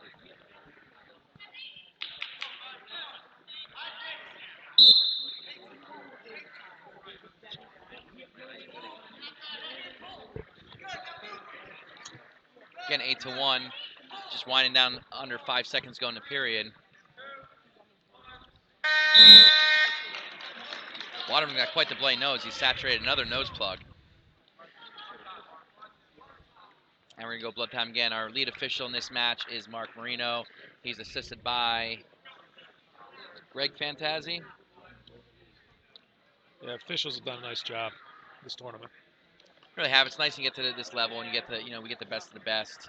Yeah, we're talking about the stalling calls, especially in this match here. Even the last match, we're gonna see that in the postseason. So my biggest concern though as a coach is why aren't we doing this day one? The first holiday tournament opening weekend. Let's start calling the stalling right now, because when the kids get here, then they're not looking at the rest. What do you mean? Yeah, or looking at their coach like, yeah, with shrugging their shoulders like, hey, what's going on? Totally agree. And it is a point of emphasis. I spoke to Kim Smith a little bit earlier in the year, and he said, they're on that, and obviously when you get to this level, they are ready to go. I mean, they're keeping an eye on the action, and you have to. I had the middle school team I coach up at Whitehall to start the season, and up at District 11, and right from the start, that's how the officials were calling it. And we had some of their, better officials. It was opening weekend. There wasn't a whole lot going on up there. We got some of their better officials, and it was nice to see for our kids that, at that higher level, this is how it's called. Yep. Especially there at District 11, they want to push the action the entire match. Yeah, and again, like I said, it's kind of an initiative statewide, but yeah, District 1 here, sometimes we're a little behind with that stuff, the stall calls, but obviously today we have great staff. And I guess we were shifting it last night with the crews, and keeping the refs fresh is important. These guys do a lot of matches in a short period of time. Yeah, it looks like they're going to have to do something else with this. Yeah, we're going to see the tape around the face. Oh, I hate that. Over the headgear. I hate that. Look at that out there with David Campbell. He has Adam Cobb as coach. Works a lot with lightweights and his twin brother David. It's his twin brother Jacob. Correct myself. It's nice to see those two guys. The brothers, super competitive, and there for one another. And that team is, the epitome of what a team is over there. I've had opportunity to cover them a lot and spend time with them, and see some of them in the off season. They're a tight knit bunch. Yeah, and they seem to have a lot of fun too together. I mean, win or lose, they seem to always have some smiles on their faces, and everyone's giving it 110%. And that's what you want when you're at this level. I mean, the team's got to live and die together, and they're together. That's for sure. One of the reasons we can continue to host this is the teams have great respect for the facility. They have great respect for their other teammates and their opponents, and rarely have any problems here. Yeah, you think you need a lot of security in a wrestling tournament, but you really don't. I mean, the wrestling community, the wrestling fraternity, the coaches, the wrestlers, and the fans, I mean, it's kind of all one big family here. Well, those youth events, you need security. Oh, absolutely. Well, you must have seen me coach my son once or twice back in the day. I've been removed from the ICW more than one time. The ICW, you got to go. County League Wrestling couldn't make it through the championship tournament. At least your son listened to you. We go David Campbell in on a low single, trying to cover that second leg to get the 2 and put himself in major decision criteria. Still not out of the woods yet is McKinney. It's hard to get into routine, I think, for David right now. There's been so many stops for blood. He can't get into a flow because it's constantly, anytime he tries to get something going, and there's another stoppage. Well, the other thing, too, one of the differences this year than last year, the mats are smaller.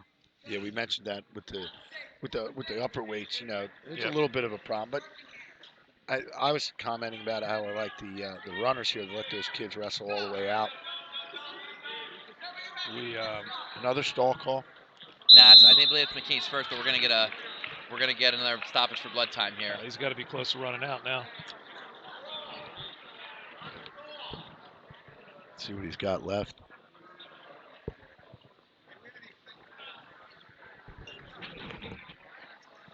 John Cooley over here looking to get something to help clean David up. He's got some blood on his cheek and his arm. Longtime Boyertown assistant. How much time left on the blood clot? Yeah, he's got plenty of time left. Oh, yeah. He's only used 2:15. He's got 5 minutes blood time, and looks like they're gonna bring out the tape coming around the face. There it is. Yeah, Joe called it. You get 5 minutes of blood time, but they only count it for time they're actually trying to get it stopped. When they're actually cleaning it up, so you'll see the ref sometimes signal. For those at home that are wondering, well, it seems like it's been more than 5 minutes. Not until they clean up the wrestler is that the clock stops. Sometimes it takes way more time to clean up the blood than to actually get stopped. And you can look now, they're literally taping around his face, like they're taping the plug in so that it can't come out. The trainer there. Yeah, Scott Lisher over there, great trainer for Council Rock South. I mean, he comes and does the Wetzel for us. Great wrestling trainer. So they stop it with 1:32 left. So hopefully this solves a problem. Problem now is for McKinney is breathing. Exactly. Breathing becomes a big issue just to get through now.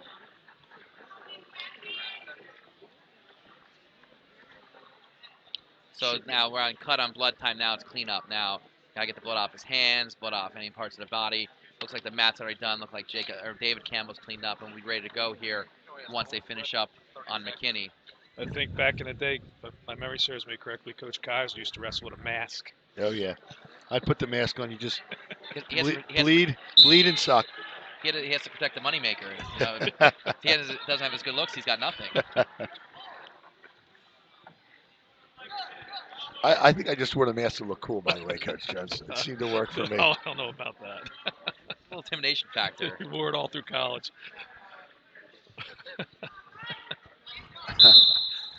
Yeah, I didn't like my nose bleeding. You want to look like mine. We have 7 seconds left here. David's going to try and work for the major. And he's not going to get it. Runs the lead to 38-17 in favor of 35-17, excuse me, in favor of Boyertown. Mike was so quick on the scoreboard that I was wrong. Here we go, Lucas Miller coming out at 126 pounds. And we have Eric Wallison, not Kerry Palmer. Looks like, I guess, Council Rock South is throwing in the white flag. They're going to arrest Kerry Palmer as well.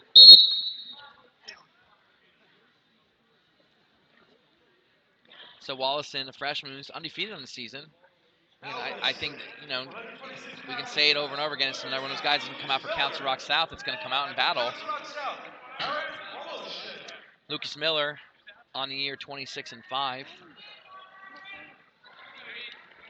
Well, if nothing else, the young guys will get a good opportunity. Yeah. To wrestle some quality. And a big set and a big stage. Yep. Because make no mistake, Rock South will be here again in this kid's career. He's only a freshman.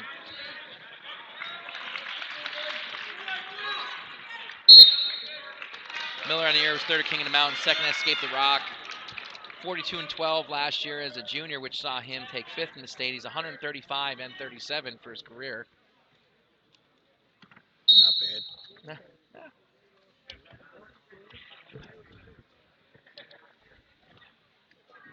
Ryan Tough there with that cross far tricep, and he's going to lift inside, try and go near Lake Turk. There he goes again. Maybe come underneath, go a little corkscrew or butcher, double trouble as Coach Kaiser likes to call it. But I think he's looking to go inside Lake Turk, trying to lift up. See, trying almost tabling it on his own knee. And here their coach is saying lift and drive, lift and drive. So what he needs to do, he needs to elevate those hips and step in. Yeah, like you said before, Joe, I mean, Boyertown has 12 wrestlers ranked. 12. 12 out of their 14 wrestlers are ranked. And you just know that every weight class is going to be someone that has been in this type of competition. And it's tough. It's tough for Council Rock South to compete with them. Yeah. I mean, they're keeping it close. I mean, this may be one of the closer matches for Boyertown all year long. I'm talking to Pete, he's got some studs coming up. Oh yeah, well they just reload. Yep. Yeah, I've seen both their middle schools wrestle this year. Coach Fro and Jay, and seeing that middle school level, seeing them, and if you can combine East and West and make one team, they'd be pretty formidable. Well, they were talking earlier. I mean, Wild was waiting behind the Campbell brothers just to get his opportunity, and then here he is. He's in the same grade level, and yeah, we know that. Ranked number 1 in the weight class.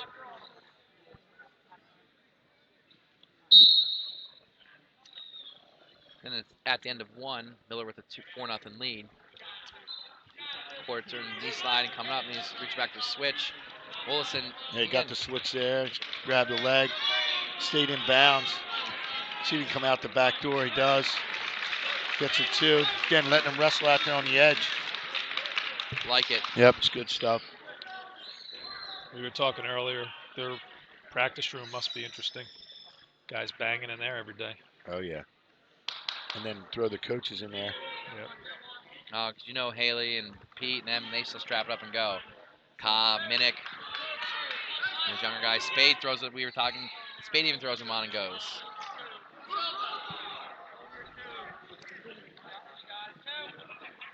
Another 2 makes it 8-0 in his favor after his reversal. Now 2 back. coming up on that midway point of the match, and He's he's looking got up the bucket here. Yep. They've been doing that ball and chain tilt all day. Pretty effective.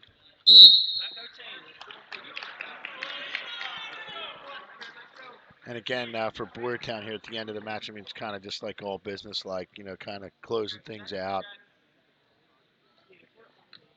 They're not looking ahead, but I'm sure they're starting to think about it.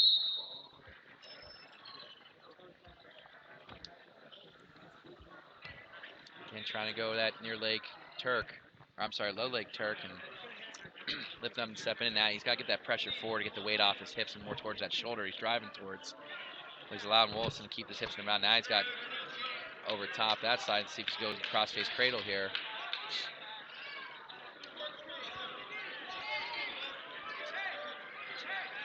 He's got to get it more on his toes and start running that pressure towards the knee. Yeah, he's got to get off that leg. He's almost got it, though. Got some long arms on top there. I think he's got it locked up now. See if he jumps over here, tries to bump him. Here he comes, he's going to pull. Now he's going to try and bring him back in. He does. Use that knee as a pivot point. He's see if he can pop that shoulder. He's got to drop that inside shoulder. Time runs out.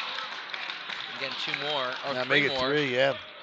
11-0 now, heading to the third. Going to go top. Nothing else has worked, so they're putting him on top. Why Maybe not? Have some success there, exactly.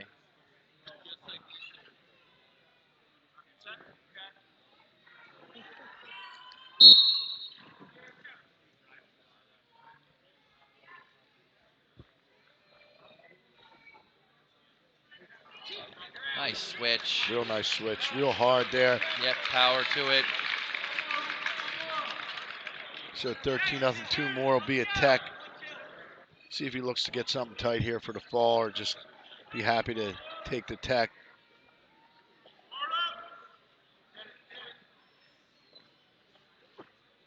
Tell you what, I'm going to see how Trampy rebounds after the loss he took last night. Yeah, it's funny you said that. I was thinking the same thing. And we're going to see here real soon because... Yeah, he's going to come out with a lot of fire.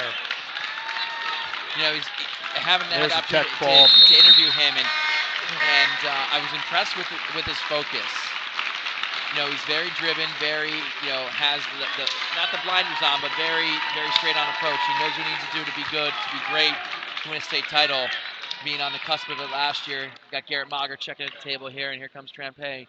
Yeah, this will be a good one. I think Trampay is going to bring it all here because he's probably a little angry. Yeah.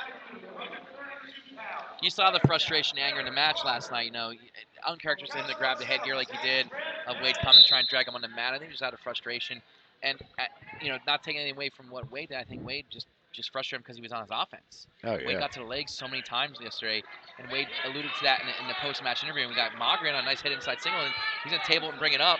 This is where Trampy's so good. Yeah, good whizzer now. See if he steps over and tries to get this tilt. He likes this. And don't even think about trying to scramble with this kid. He is going to make you look silly 7 ways from Sunday doing it. See Mager going to try and come up for the head. Mager's got to get height here. Great shin whizzer. Great job by Mager. Now he's going to switch up. Real nice. Uh-oh. Back to the whizzer for Trampay. His counter offense is just on another level. Never panics. Nope. Never panics. Here he comes back, looking to score 2 of his own. There it is. Ooh, I don't know. His toes got drug out there before he had true control, but that's why I'm over here and they're over there. Mark Reno is our lead official for this last match of the duel. 40-17. It's already wrapped up on ice for Boyertown.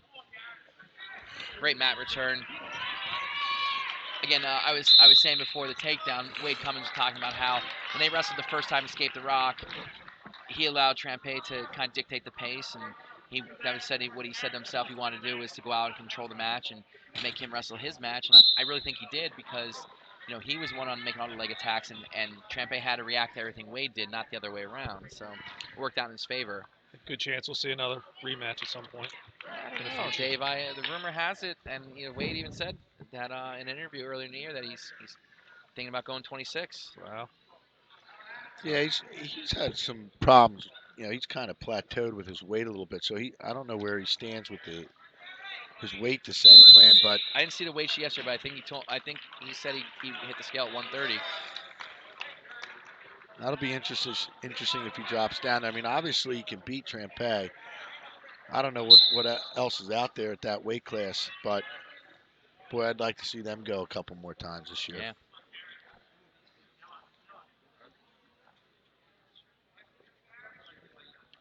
That'll be changing our rankings in a hurry with that drop. Yep. Of course, Cummings picking up his 100th pin today. Oh, yeah. Yeah, we were talking about that earlier. I mean, this kid's got a goal of 100 pins. Most kids are looking for 100 wins in a career. This kid's got 100 pins. Nice job. Oh, real nice step over there by Trampay.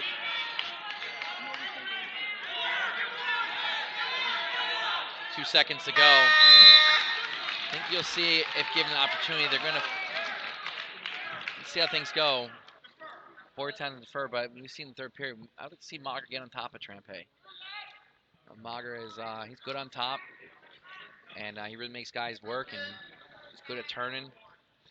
Similar builds, Mhm. both long wrestlers.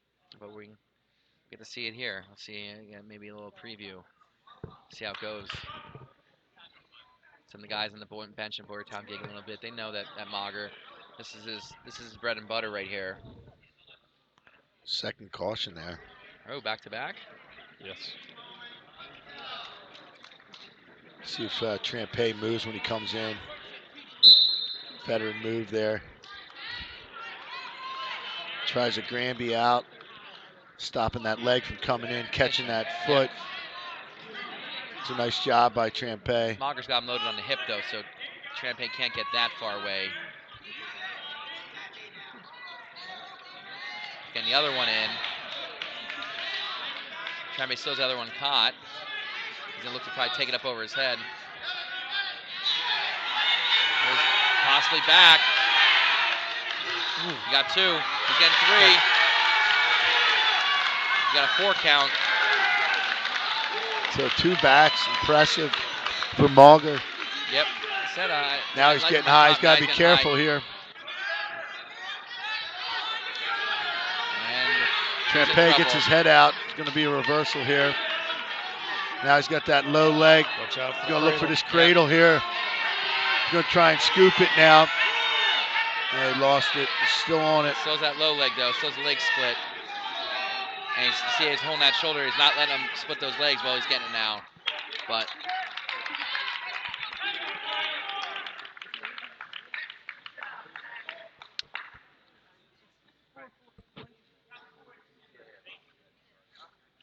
Trampay with the 4-2 lead. Quiet. Jim got quiet. Yeah. 25 seconds to go in the second period. And we will see what happens here towards the end. But what do you think, guys? Taking top in the third? He's got to score points. Best chance to score is where he's going to score from. Trampay seems to be hurting a little bit.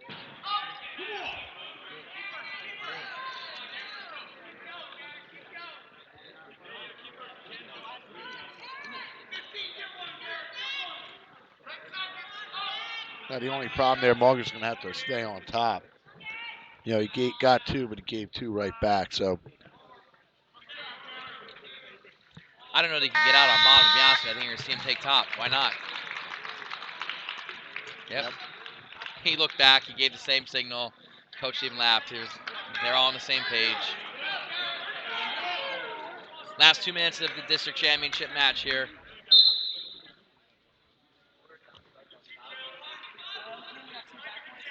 So Mager sets you up. You know, he gives him that one there, the right leg. And he puts that other one in, He's going to snake the other one in because he's already got him loaded on the hip. See, and that one's in now. And he comes back on top with the pressure. Right there. There, he's going to go right to he's going to sink that half deep if he can. Got both legs in. He's just good at it. And again, we talk about the cookie cutter things that programs do. They're known for. This isn't a Boyertown thing. This is just he's wrestling to his strength. He's getting in trouble. Looking for the head.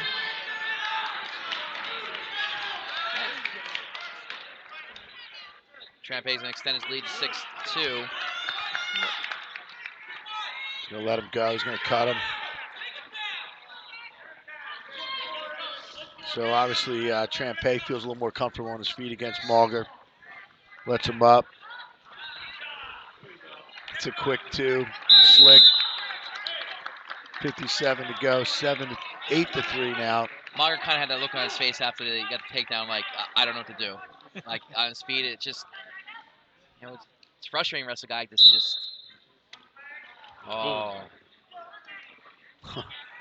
Give him a little go-away present. Yeah, there's that element of Trampay that you don't always see the power. Like, bull rush a guy like that, and again, Mauger's no slouch.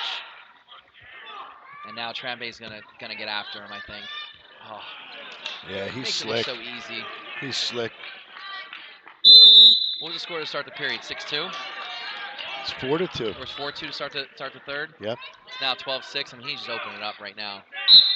He'll probably get 2 more takedowns. Yeah, I don't know where this fire was before with Trampay.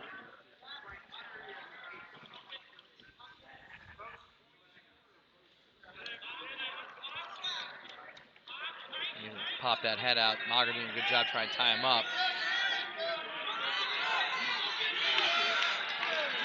Yeah, one more. There's Got one major. more. Yeah, Mauger did a good job tying him up. And there you have it. 44-17 is your final. Your 21, sorry. Put the points on the wrong team. Got upset there. 40-21 is your final. Your 2016 PAAA District 1 AAA Duels Champion, Boyertown Bears. Nice Ranked job, gentlemen. number 3 in the state. Number 20 in the country, the most recent rankings by Intermat. Congrats to them, they well deserved, great program, and again, congrats due in order for Council Rock South as well. They're no slouch. They're ranked 8th in the country in PA Power Wrestling, and I think 46th in their most recent Intermat rankings in the nation. So again, it's nothing to shake a stick at. 2 great teams. Lucky to cover this. Gentlemen, thank you very much. Thank you, Good Scott. shits. Yes, Thanks, Dave, brother. thank you for having us. We really appreciate you guys put on a nice event here. Glenn and I are going to rap a little bit about the final moving forward.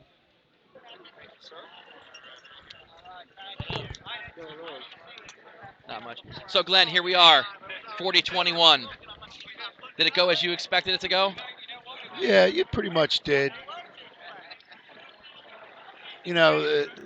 Council Rock South, I think, probably could have put on a better show there at the end, but I think with the outcome kind of pretty much decided, they decided to just kind of let it go down there with the Campbell brothers. But I don't know if anyone's been, 19 points away from Boyertown. I mean, all year long. I mean, look They at had the one scores. close one with Cumberland Valley. All right, Cumberland Valley. But Cumberland Valley. Yeah. And that's someone that's going to also be in these state duels, I presume.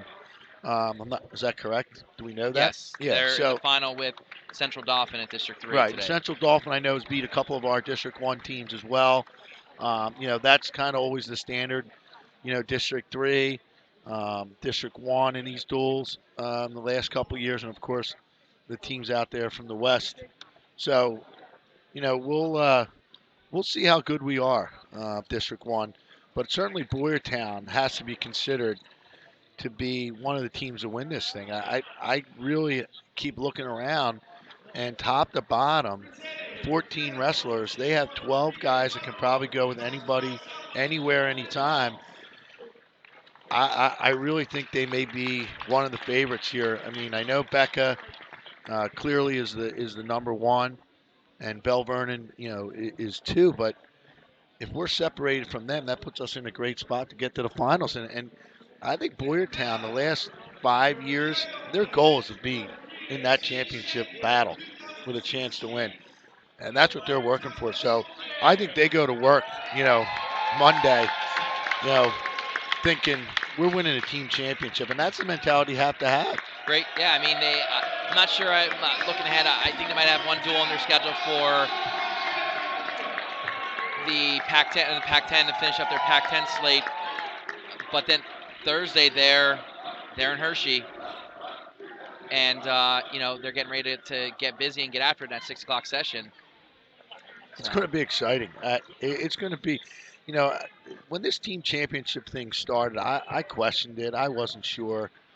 I didn't know what it would do. I mean, they don't draw the crowds, like the state championship for the individuals, but the event itself has gotten so big with the good wrestling programs out there, and everybody wants to be a part of it. Everybody wants to be at the Giant Center for these team championships. So you set your goals as a coaching staff with the team, the beginning of the year, and you say, here's where we want to be Yep. at the end of the season in the team championships at the Giant Center. Boyertown they seem to do it almost every year. I mean, is this the 4th year in a row they're going? I believe so.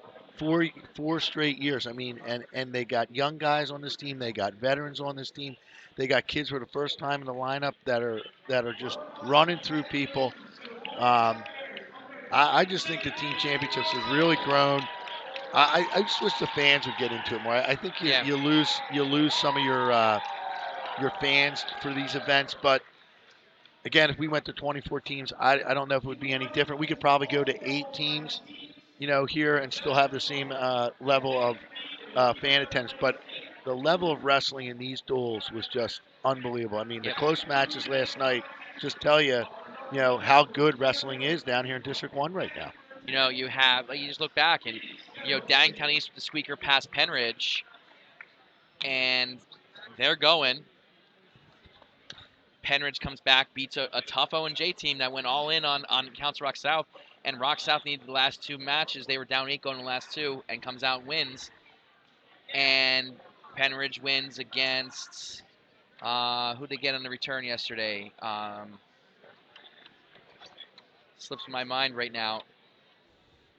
Mike's got the information. I'm sorry, Penridge beats O&J, and they lose a tough one to Upper Darby this morning to go. Yeah. And Upper Darby, like you said, we talked about getting it right. The seating committee getting it right. And, as much as you want to see Penridge in there because they have some exciting wrestlers that could represent District 1 well, I agree that you got it right. The top 4 teams, so you like to see upsets. You like to see that team get in. I would have loved to see Westchester Ruston get in as well because I felt they were underseeded at 12. I mean, you're on the committee, and I felt, I know why they got 12, but at the same the Garnet time, Valley loss. Yeah, the Garnet Valley loss was it. And they only had 8 dual matches going into it, or 7 dual matches up to that point. That Garnet Valley loss was a big black eye for them, and I get it. And they wrestled with a chip on their shoulder. They came out. They beat the 5 seed in North Penn, who was a tough team, with a win over Penridge. And then, after that, you have, them in the mix. And hey, listen, that 2, 3, 4, 5 grouping. Yeah. Impressive. And then throw Ruston in there, throw O&J in there. I mean, Springford, they're battling to the ends. I mean, it was great stuff. I mean, you can't complain about District 1 wrestling this year. I mean, we're always going to be looked at how many medals we have, in the individual events. But right now, when it comes to dual championships and dual meet wrestling here in District 1, I mean, Pac-10 kind of has really set the standard for dual meet wrestling up there. I mean, everyone wants to, cut back on dual meets, but dual meets are pretty cool. Yeah. When you have high-level teams like this going at it, it's great stuff. And I'm really glad Upper Darby got in, and I don't know if we checked our final, records on that, but, it probably is the first Central team to go to the state duels. So we wish them luck on, I guess they're wrestling Monday night. They're right back at it. I mean, go get a good night's rest and heal up because you're banging on Monday night. So, congratulations to them, and we wish luck to Downingtown East, Council Rock South, and of course Boyertown to represent our district well, and I think they will. I think all 4 teams are going to put up some real good fights, and they're going to have some success. I talked to Darren Cummins before the match with Upper Darby. He was hoping to win so they could possibly wrestle Exeter. I feel they match up well with them, and it's not, you're not driving into the heart of District 3. You're not driving to Cumberland Valley. You're not driving to Central Dauphin or somewhere else, out in that area. You're driving right out into the eastern part of Berks County, and you go out just East Reading, and you go out and see what happens. So, then if you got nothing else, we'll close up here. We'll grab some guys. We'll do some interviews. All right, hey, so great Glenn, job again on, thanks for thanks for coming. Dude, thanks for having us. This me. was a blast as usual, and we'll have to hook up again sometime and get our broadcast going. All right, I'll talk So, to you soon. Thanks, man. Thank you. Thanks, Mike. Thank you, Mike.